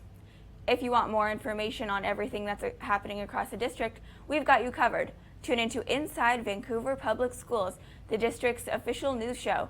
You can find it on Comcast Channel 328 and also online at youtube.com/VanSDTV. All right, thanks, Madison. That was Madison's first time ever being on live TV, and she just knocked it out of the park. Great job. All right, here's a look at our upcoming broadcast for VPS Game Time. Next Thursday, October 6th, we'll be live at Fort Vancouver High School as the Trappers take on the Evergreen Plainsmen in girls volleyball. Julie Pagel and Janet Elliott will have the call for that game. That broadcast is going to start at 7 p.m. It can be seen live in HD on Comcast Channel 328 and also at youtube.com/VanSDTV. We are going to take a look now at the standings in the Greater St. Helens League. A lot of moving around this year with teams shifting from different levels, 3A to 4A to 2A and back. This is at the start of today. So Battleground and Camas, as you can see, both 4-0 coming into today's action. No conference games there for them yet, although they started those today. Heritage looking to grab that third playoff spot. Meanwhile, Perennial Powers Union and Skyview, playoff contenders every year, both hovering there at 2-2. So looking up, trying to get into the playoffs. At the 3A level, big 3A level this year, they added two teams. Hudson's Bay, although they did lose earlier this evening, and we may have a highlight for you on that later, they are 3-1 coming into the night, 3-2 now. Kelso, traditional powers at 3A level, they are 3-1. Mountain View, Fort Vancouver, Prairie, and Evergreen all scrabbling together there at the bottom, trying to get into that playoff as the number 3 team, so it should be a very entertaining 3A race this season. Now the 2A standings, you can see Columbia River, they're coming into tonight 3-1. It looks like at this point they're probably going to drop down to 3-2 if this game continues. Of course, it's still at halftime. They have a shot at doing it. They are 2-0 in the conference. We'll drop to 2-1 tonight. And of course, in the Greater St. Helens League, 2A, 3A, 4A teams all play each other, and those records or those games do count. So kind of a fun mixing of grade levels there. So we have some tweets, I'm told. Oh, I'm sorry. No, we've got this highlight. This is earlier tonight. This is the Mountain View Hudson's Bay game. This is Andre Shear spinning, rumbling all the way down into the end zone. And that was the nail in the coffin, as it were, for Hudson's Bay. Here it is in slow motion. A great run. It's like the old, like Tom was talking about earlier, the video game spin button got pressed there. He spun around, rumbled up the middle, all the way for pay dirt there at the end. So Hudson's Bay drops to 3-1. Mountain View moves up to 2-3, so they're only one game apart or so. Pretty exciting game down there at McKenzie Stadium. And there are other games going on tonight. We know Camas and Battleground, and a big matchup there, trying to determine who's going to be in charge of that 4A level. So we've got some time to kill before the second half starts. So I want to tell you more about what we're doing here tonight. What is VPS Game Time? Well, it is a program that is an extracurricular opportunity for the district's video production students. And while you see me here on the screen, and of course Madison a moment ago, behind the camera in our studio and out at the stadium, it's almost an entirely student crew. That means kids are running cameras, up to 5 of them per broadcast. They're directing, producing, running graphics, audio, and even doing instant replays. There are adult supervisors, of course, but it's really a hands-on work experience for students who are considering television, film, or video production as a career. The program has been going on for about 15 years and was started by Andy and Joel Burhow at Fort Vancouver High School. The two brothers both went to Fort. Andy taught video production there for years and now is at VSAA, and Joel is an industry professional. And over the years, hundreds of kids have gotten real-world experience doing sports broadcasts, and several of them now work professionally in the field and check in with us from time to time. So if you know a student who might be interested, have them contact us or their school's video production teacher. We accept students from any Vancouver public school, and we also cover all of our school's sports programs, Fort, Bay, River, Skyview, and an even number of boys and girls events. So it's always one of our highlights. So we are going to go ahead and toss it back out to the field. The third quarter is getting ready to start. Tom Ward and Blake Mitchell have the call, and hopefully we'll get an exciting second half of football. Guys, back to you.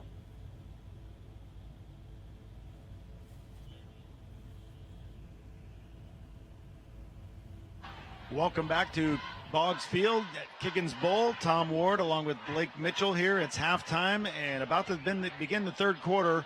Skyview with a 35-0 lead over Columbia River. And Blake, this has been all Skyview as evidenced by the scoreboard. Yep, offense, special teams, defense, they're doing it all here tonight on the Friday Night Lights. Hayden Frober got the Storm started with a 10-yard touchdown run in the first quarter to make it 7-0. Devon Green added a 8-yard touchdown to make it 14-0 at the end of one.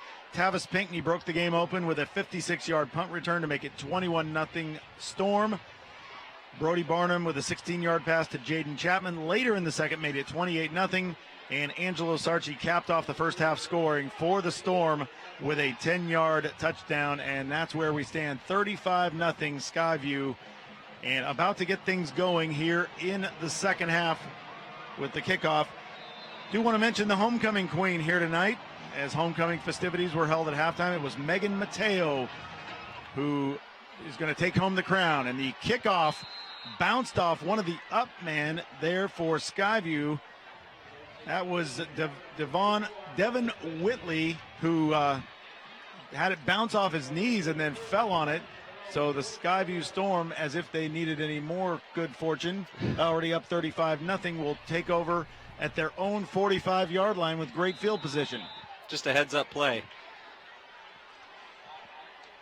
Nice play by Whitley there as the Chieftains trying to make something happen there with a sort of an unconventional kickoff, trying to see if they could come up with a loose football. I approve the message, though. Now Brody Barnum to the straight drop back. It scans the field. He's going to pull this ball down and run, and breaks a tackle, breaks another one, and then brought down after a gain of about 23 for Barnum and a first down deep into Columbia River territory. And we see Barnum doing what he does best on this play. Just literally another stiff arm. He's been doing that all night. That is classic Barnum, as he didn't have anywhere to go with the football through the air, so decided to take advantage of the parting of the Red Sea up the middle. And a single back there as Barnum now hands it off, and going right and near another first down is Devon Green, and Green powers his way for a first down and a gain of about 11.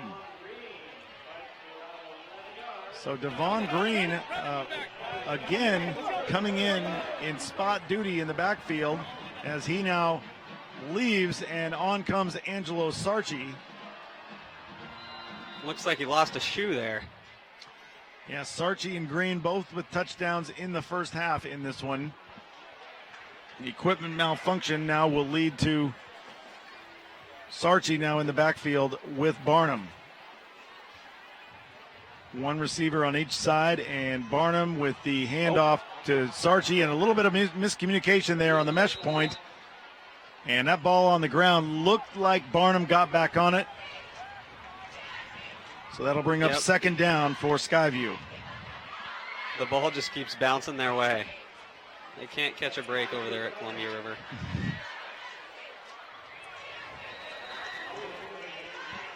And the student section for Columbia River with an interesting dance there, having a good time. Kind of looked like organized chaos. You can't tell me you didn't use the mosh pit. And the fake handoff left, and then the throw right to Martin, and Skylar Martin picks up a couple. I will say this, during my high school days, I was always out on the field, on the court, on the baseball diamond, running track, running cross country. So I wasn't often in the stands except for the women's basketball games. The girls' basketball games, we were cheering them on. But yeah, that was a pretty good demonstration there by the Columbia River student body. They're trying to make tackles for their team because they were throwing some elbows. Looks like we got a holding penalty here, Tom.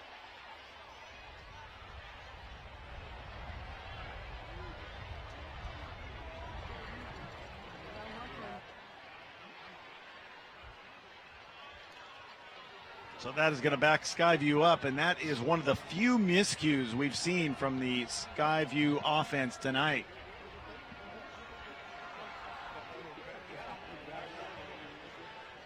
So make it 2nd and 21 for Brody Barnum and the Skyview offense. Ball at the 32-yard line of Columbia River. And Barnum with the handoff to Sarchi. Sarchi comes near side, cuts it back inside, met by a couple. He coughed up the football. Columbia River says they have it, and indeed they do. Nathan Kuntz. Nope, not Nathan. It was Lidstone. Lidstone with the recovery. So the Chieftains finally catch that break we were just talking about. Let's see if that can turn things around. Oh, and look at the fans. Yeah, the student section busts out the overrated chant immediately. That's I'm just about ready now. I think we should cue the scoreboard chant over here, and we'll just go back and forth like the classic student section exchange. It is a possibility that the Chieftain fan base can't see the scoreboard. No, they can see it. So here we are now, the Chieftains on offense, and Tullis with the handoff to Pearson, who is a strong runner, and he's got, the dreads like just about any host of NFL running backs that you see these days, Matt Jones and the like. D'Angelo. Yeah. And he picks up a first down. I do love the way he runs the ball. Yeah, he's a power runner. Got a kind of an aggressive, angry style of running, and that time, nice gain.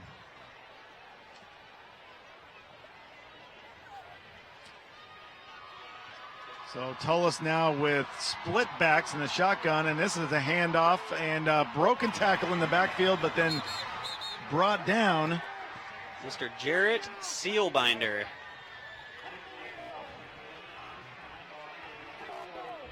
So Nathaniel Trevino there with a gain of about 2.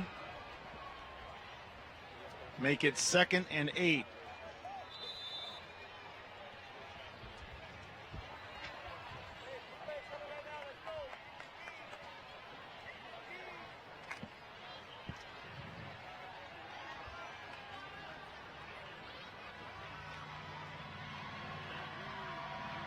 Trevino lined up right behind Tullis, a fake handoff and then throw to the far side. That ball is overthrown, incomplete, and falls harmlessly to the far sideline. Bring up 3rd down.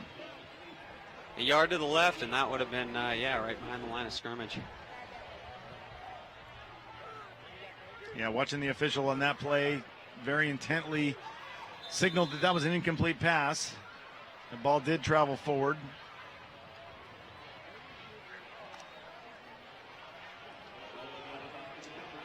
So trips left for Tullis and the Chieftains.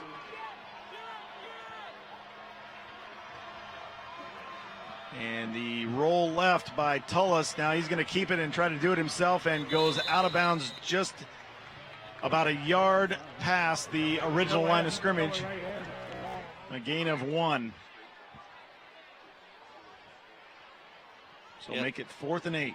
The junior Austin Nolan's been all over the field at the linebacker position.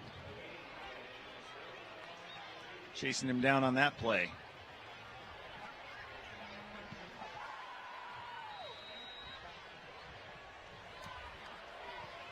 So here we are now with another punt for Columbia River, and 2 men lined up now deep.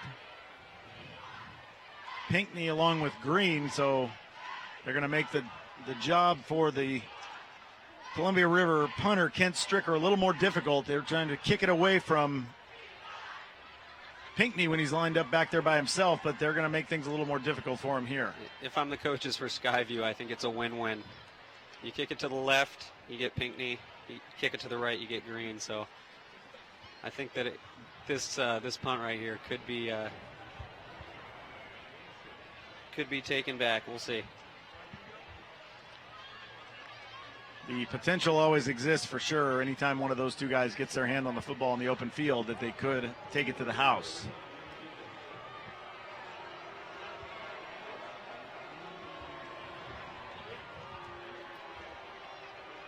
Officials have now gotten things straightened out, and we are ready to kick it.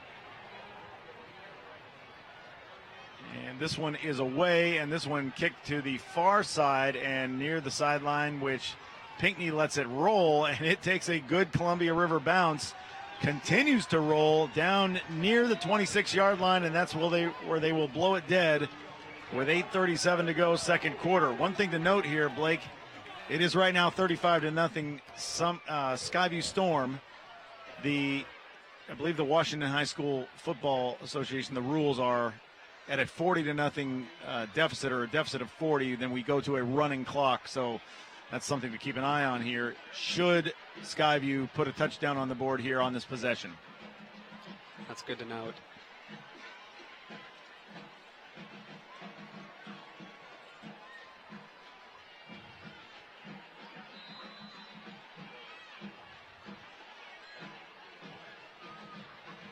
And Barnum in the shotgun with Green, and the fakes the handoff, keeps it, and then he is met by three Columbia River defenders.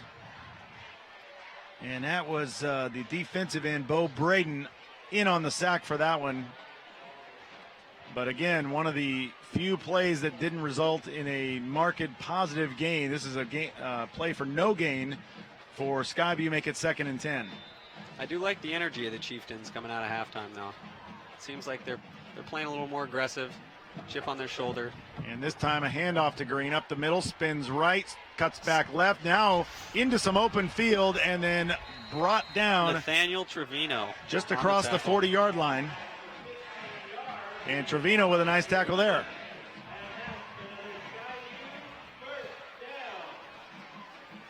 And that's a first down for Skyview.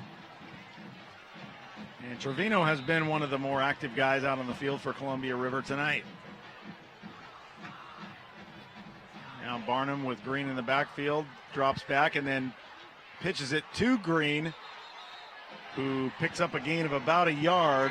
That'll make it 3rd and 9.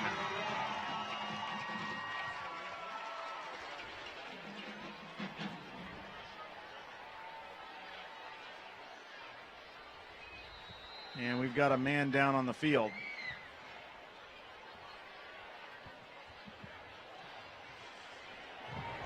Now Barnum in the shotgun.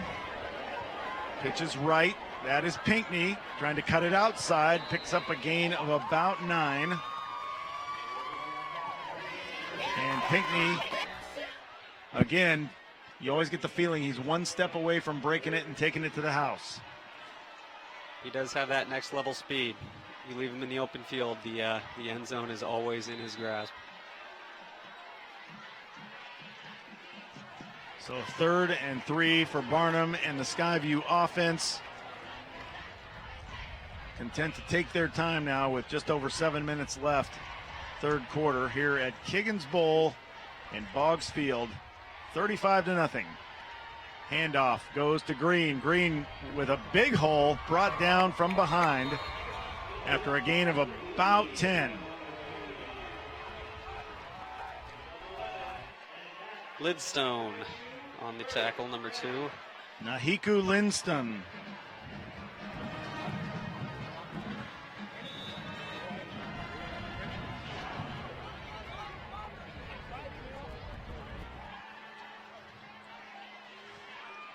So 1st and 10 for Skyview, and Barnum along with Sarchi at the running back. This has been a pretty straightforward game by Skyview. And Sarchi takes the handoff away from Barnum and cuts it up. Gain of about 5, make it 6 as they stop him at the 35. And clock continues to run. As I was saying, this has been a pretty straightforward game by the Skyview offense. The one wild card has been Tavis Pinckney with that punt return tonight, but other than that, it's been a little bit of run, a little bit of pass, the wide receivers and running backs, and Barnum doing his thing. And an overall clean, efficient performance. Barnum now pump fake left and drops it in underneath the safety and over the corner, down inside the 10-yard line to the 5-yard line. Jeremiah Wright on the catch and a big first down, and Skyview looking to put another touchdown on the board here. First and goal at the 6. Just a perfect ball. Dropped it right between the cornerback and the safety. It was a perfect ball by Barnum. And that is the touch that Barnum has shown as he threaded the needle on that pass. Now in an I formation with Green at tailback. Green takes the handoff. He's going to walk. Oh! It is not often you get faked out like that. Touchdown, Mr. Barnum. Brody Barnum provided some trickeration with the football right there and some sleight of hand, and even juked out yours truly right here on that play. He is that elusive. And Barnum gets a 6-yard touchdown put on the board to make it 41-0 with the extra point pending.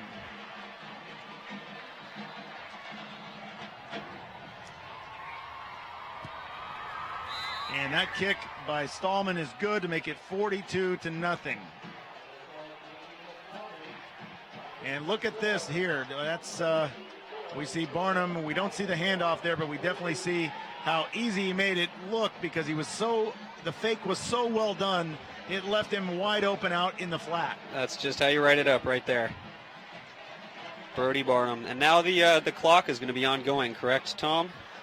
From what we are told here in the press box, a 40-point deficit brings up the running clock for the second half. Yes, a 40-point deficit for the team. And then this is the announcement we referenced earlier. Megan Mateo named as the homecoming queen. She gets the crown tonight. So congratulations to Megan. Looks like they had a little trouble getting the crown on. But good for her. Always a special moment in high school for these kinds of things. Homecoming, a lot of fun. Tom, were you ever the homecoming king? I was not. One of my good friends was. But always had fun. Back in my day, we had bonfires and different things like that. Lots of Spirit Week activities that went along with homecoming. So, good to see that. Always brings back some memories. Great memories. Great memories.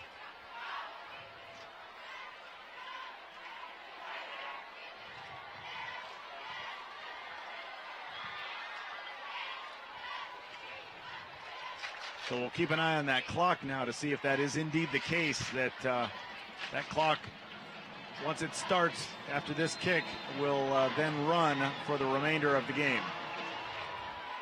And this kick is a short one, and that is taken at the 27-yard line and brought up to just across the 40. Nick Stewart with the tackle. Nathaniel Trevino on the return.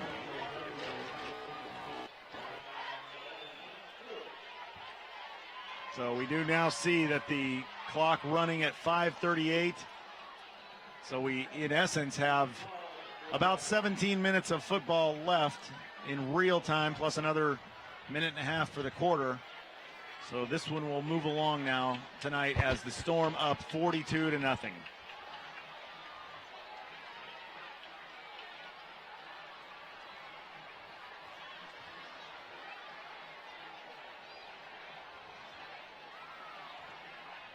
And I would think now, too, we would see Steve Kaiser call off the dogs a little bit for the Storm.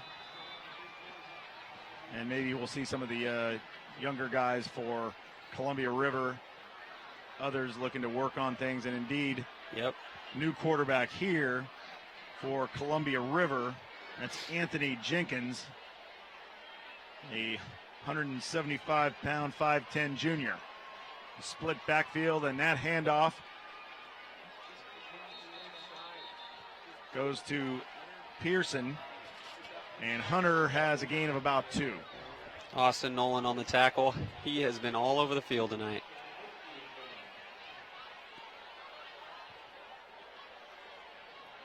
So 42-0 game. You got to look for some positives going into the next week.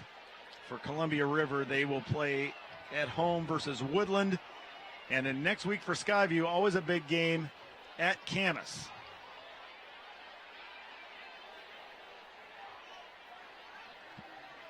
And Anthony Jenkins, the handoff.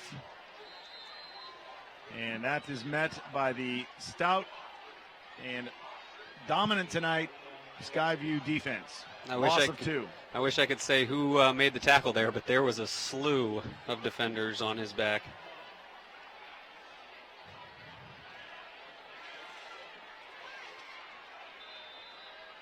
Skylar Martin still in there on defense for the Storm, along with many of the regulars there in the first unit defense.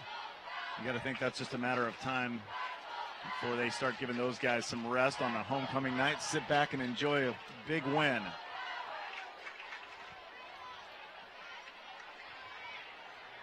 So Jenkins drops back, is flushed out, gets away, breaks a tackle, out over the 45 and near midfield. Nice little scramble there for Anthony Jenkins to pick up a gain of 9.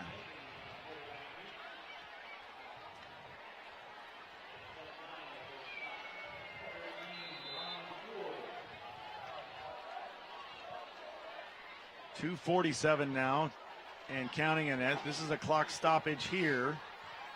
And we'll take a look at the run by Jenkins. Again, making something out of nothing at that quarterback position. Yep, Sewell on the tackle.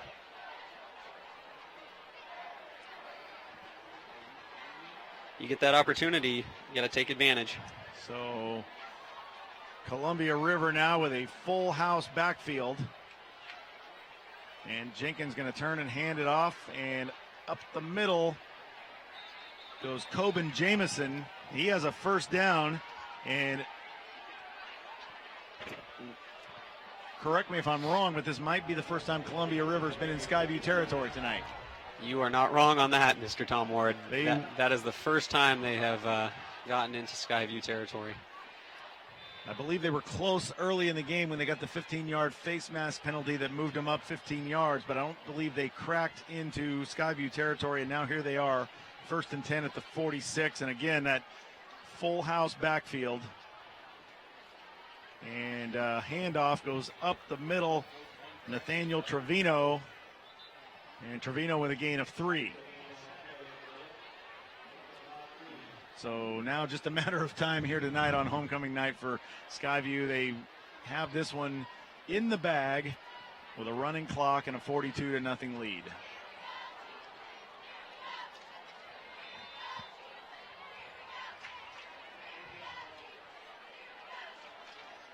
And at last check, the Washington Huskies were up on Stanford 30-0. 30-0, and I heard a statistic earlier that McCaffrey has yet to score a touchdown on the road in the Pac-12 in his career, which was a baffling stat for me. I've never heard that. This handoff to Pearson. He cuts left, picks up about 5. Ball is out. Ball is out. Ball was on the turf, and it is picked up by Skyview.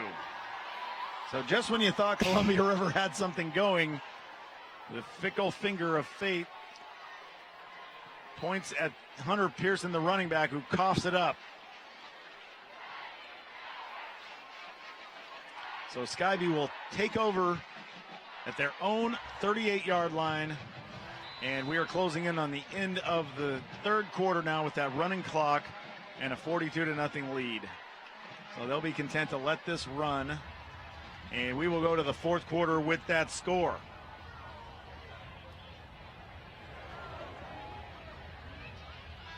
So they will take a little time to switch ends. And right now, at the end of the third quarter, 42-0, we are going to go ahead and send it one more time back to Nick Vole in the studio. Nick, take it away. Hey, thanks, Tom. Lots of action going on across our area tonight. We are following the action. The Columbian is posting lots of great stuff. We got a video set in by Paul Valencia. No, I didn't set it in. We took it off Twitter. This is Camus's quarterback, Jack Coletto, to Drake Owen. Look at that circus catch. You're going to see that one more time in slow motion. Beautiful, beautiful catch. Coletto 15 for 19, 312 yards at halftime. And you see that score is backwards, actually. I made a mistake on that. Camus has 42, Battleground has 14. So Camus with the big lead, not Battleground, in a race for that first place in the Greater 4A League. So that's pretty cool. We are also doing Twitter tonight. We are following what you guys are doing out there in the Twitter sphere, and we've got one of those for you too. This coming from Margie Ruzika. Look at that full house at Kiggins Bowl. That's a tough thing to do, to fill up that place. I'll tell you what. Love to see a full house for River versus Skyview. So we're going to go back to those guys for the fourth quarter, and we'll see you after the game.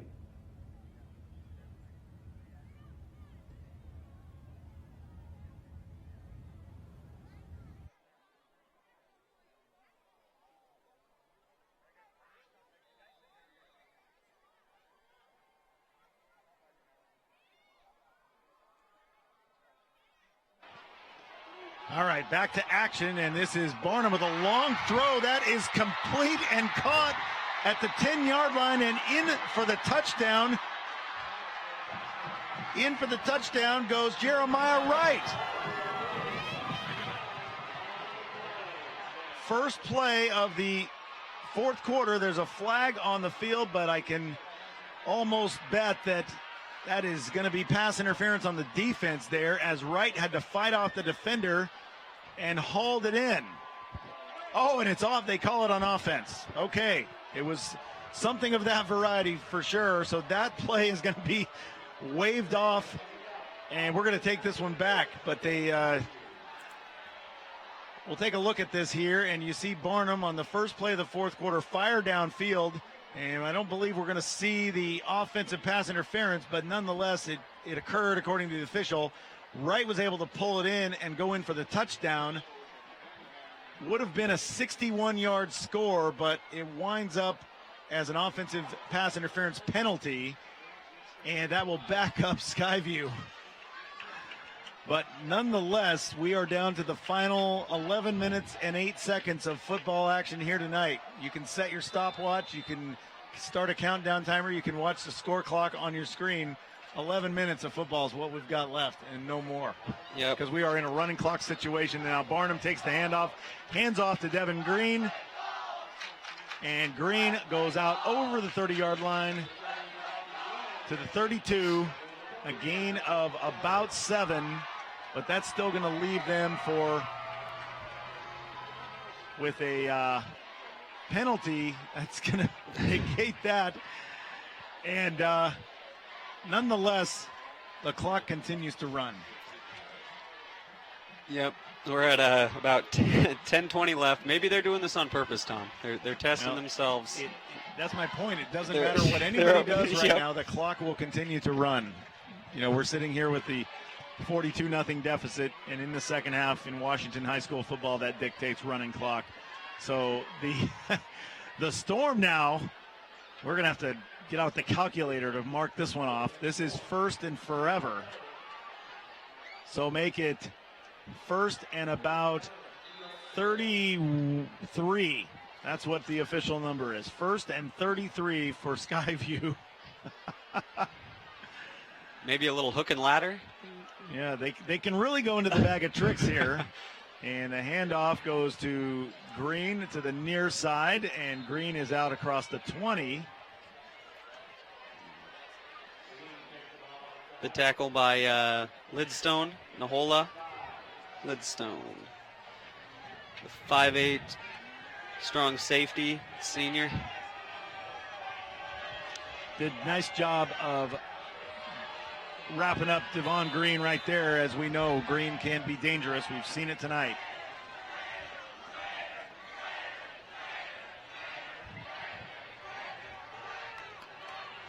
So now 2nd and 29. Barnum going to throw a slant. That is caught over the middle with room to run and cutting and picking up a nice little gain. Lidstone again on the tackle. And Tavis Pinkney on the reception.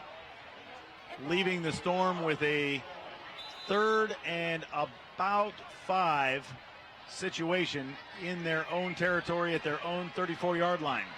Scratch that 3rd and 15. 14. Thank you. 3rd and 14. They did start out with 1st and 33.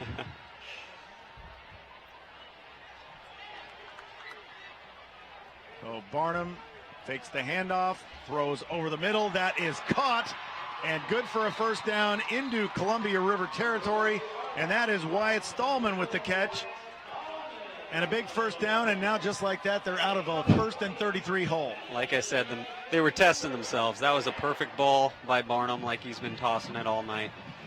He can run, he can pass, he can stiff arm. And we see it right there, the nice look down the field. That's just a simple pitch and catch, as Stallman is a capable receiver as well. He gets overshadowed by the speed burners in that wide receiving core of Skyview, but Stallman can handle himself back there as well, and a nice catch. And this on first down goes to Stallman again, an inside bubble screen. He breaks a tackle and is near another first down for Skyview as they continue to just keep the pedal to the metal here in the 4th quarter. Now 7 and 20 and counting in the game here with a running clock. Coben Jamison on the tackle. And we're talking about all the skill players tonight, but again, you got to give credit to the people doing the blocking, because the guys up front have been given Barnum all the time in the world.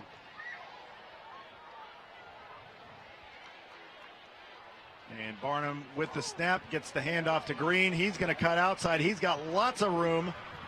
And then he is tackled near another first down. Looks like a gain of about 9. And Nathan Coons in on that tackle, number 7, tackling number 7.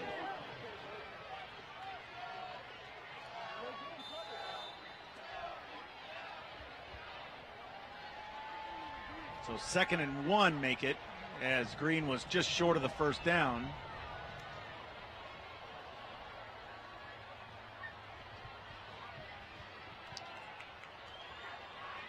.6:19 to go, and this one now fired far side. Max Rose in now at quarterback as Brody Barnum has taken a seat. He's done enough tonight.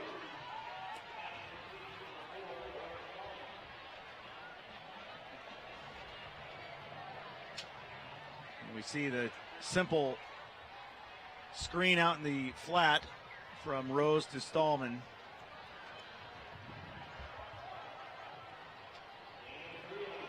Now under 6 minutes left in this one. And 1st and 10 for Skyview from the 22. And the handoff out of the backfield, and ball fumbled, and looks like it is recovered by Columbia River. The Chieftains say they have it, and they do.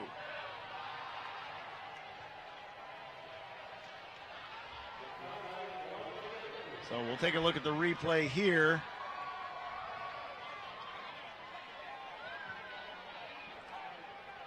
As that was Austin Holland on the run, who coughed it up, and Columbia River jumped on it.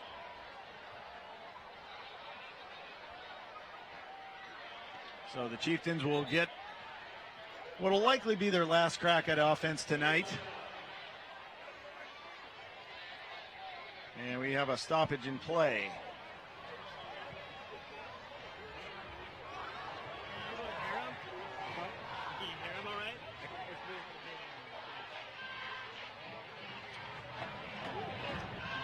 Officials discussing something regarding the last play and felt like they needed to stop the clock to do so. So he's telling you to Irish down.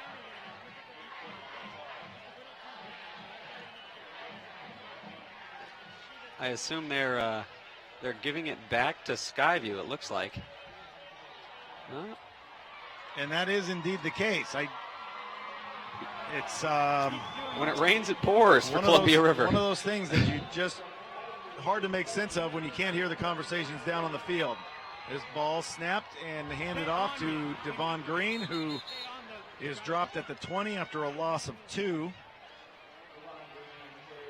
And we'll take a look at Rose handing off to Green, and Green gets his shirt tail caught up on. Bo Braden with the tackle, number 87. Braden getting in there and grabbing onto that shirt.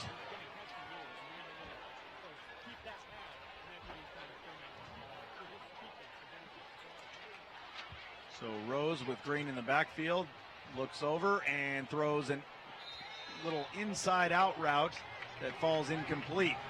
Now with 3:50 and counting. And Skyview still with a 42-0 lead, make it 4th and 8 from the 20-yard line.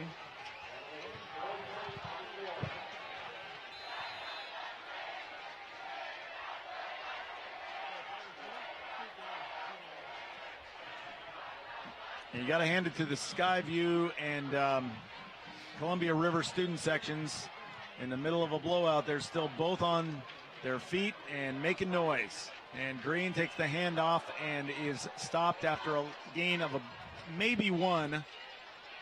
And that will turn it over to Columbia River on downs. Sean Sadler on the tackle.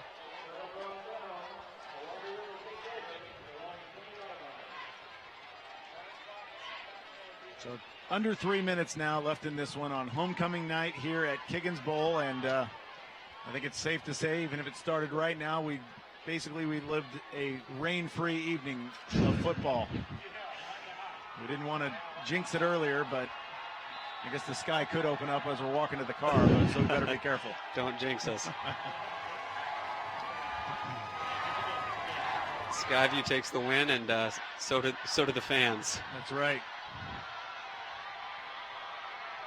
So the handoff to Trevino, who busts loose for a gain of 13 and a first down.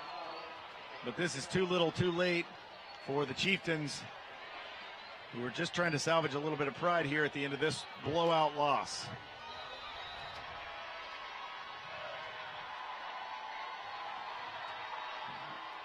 And another handoff up the middle. And now Matthew Asplund in at quarterback. So the 4th different quarterback we've seen for the Chieftains tonight. It was kind of the message we got before the game, is that they had some guys that could do some different things, and no one had really separated themselves until Armstrong won the job 2 weeks ago, and then had his difficulties tonight with the Skyview defense. And Asplund over the middle, that goes overthrown and incomplete. And that will bring up 3rd and 8. When he said he had 4 quarterbacks, I didn't assume he would use all 4 quarterbacks tonight, Tom. Yeah, we didn't see a 42-0 Skyview romp coming, I don't think, but nonetheless, they'll go back to the drawing board. It's going to be a fun film session for the Skyview team, huh? Yeah, they didn't do a lot wrong, like you've mentioned before, and they put on a clinic on all phases of the football game. Another handoff up the middle for a minimal gain down to the final 45 seconds here at Kiggins Bowl.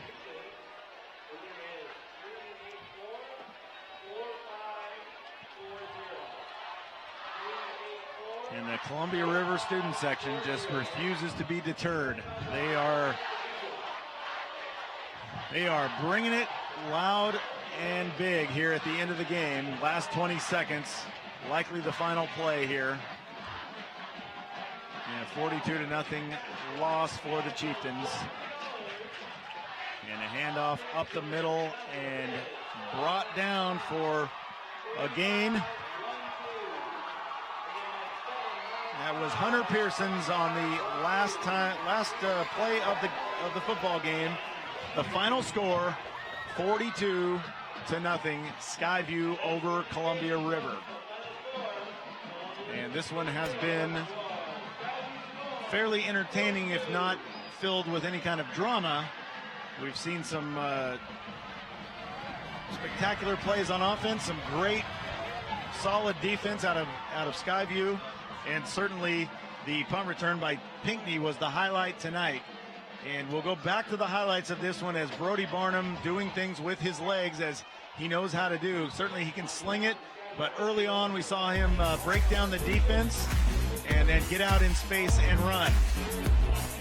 And then to cap off their first scoring drive of the night, that was the 10-yard touchdown by Hayden Frober. And then a little later, more Frober as he was dosed out early and often. And then the second touchdown came courtesy of Devon Green's 8-yard touchdown. And then again, the defense, as we mentioned, the guys up front doing it. And then Pinckney in the second quarter with a 56-yard electrifying punt return made it 21-0 Skyview. And then later in the second quarter, as the Storm began to take control, it was Brody Barnum. And after Pinckney's punt return, we see Barnum throwing it out to Jaden Chapman. A 16-yard touchdown to make it 28-0. And then again, Angelo Sarchi going over the right side, 10-yard score to make it 35-0 Skyview at the half. And then in the third, the sleight of hand by Barnum, which I think fooled everybody, including me, and a nice walk into the end zone for a 6-yard score to make it 42-0. And a celebratory mood here on homecoming night for the Skyview Storm. 42-0 our final from Kiggins Bowl at Boggs Field. For Blake Mitchell, I am Tom Ward. We want to say good night, and we will send it back to Nick Vole in the studio. All right, thanks, guys. Not quite the close game we were hoping for, but still an entertaining one. Great job to our crew on the field covering that game so well, and great job to the crew back here at the JPC, Jim Parsley Center TV studio. Let's talk now. Let's be joined by Madison, our student reporter, who's been joining us all night. Madison, have you had fun doing this tonight? I did, of course. It was great. All right, so you've never been on live TV before? I have not. All right, it's been worth it for you? Yeah, it's been great. All right, cool. Why don't you get us started? We got a couple more social media posts before we go. All right, let's do some social media. All right, we're going to pop it up here in just a sec here. There we go. All right, from Vancouver Public Schools, we have a live football tonight, and that's from us, Columbia River versus Skyview. And remember, it's also available online on YouTube and on channel 328. And this one was also on Facebook, too, and we got some comments from people on our Facebook broadcast. This is also from Facebook. Sugar Johns says, I can hear the crowd from my house. Quite a loud one. And Brittany says, Skyview, roll Storm. And Lots of hearts. They did roll, yeah. Yeah. And then the purple with gold and gold from Facebook as well. And obviously, that's a Columbia River fan, Zia Chartre there. Is that it for us, guys? We got more? Oh, yeah, look at that one. All right, from Skyview Athletics, fours up here at Kiggins. Storm lead 42-0. Roll Storm from Twitter. Yeah, pretty cool photo there from Twitter there, Skyview Athletic tweeting the whole game long. And, of course, you can follow us on Twitter at VPS Game Time. Hey, guys, we've got a schedule. We've got another game coming up next week. Let's go ahead and take a look at that when we have it. We're going to have volleyball. That'll be Fort Vancouver versus... Well, there we go. Versus Evergreen, 7 p.m., Comcast Channel 328, also on our YouTube channel. That'll be at 7 p.m. Julie Pagel and Janet Elliott will be calling that one, so make sure you tune in for that one. You can also catch replays throughout the week. And then we've got 2 more football games coming up later this year, but we'll let you know about those when we get a little bit closer. So we're going to go ahead and wrap it up here tonight. For Madison Ball, I'm Nick Vole, and for all the folks in the crew, we thank you for watching, and we'll see you next time.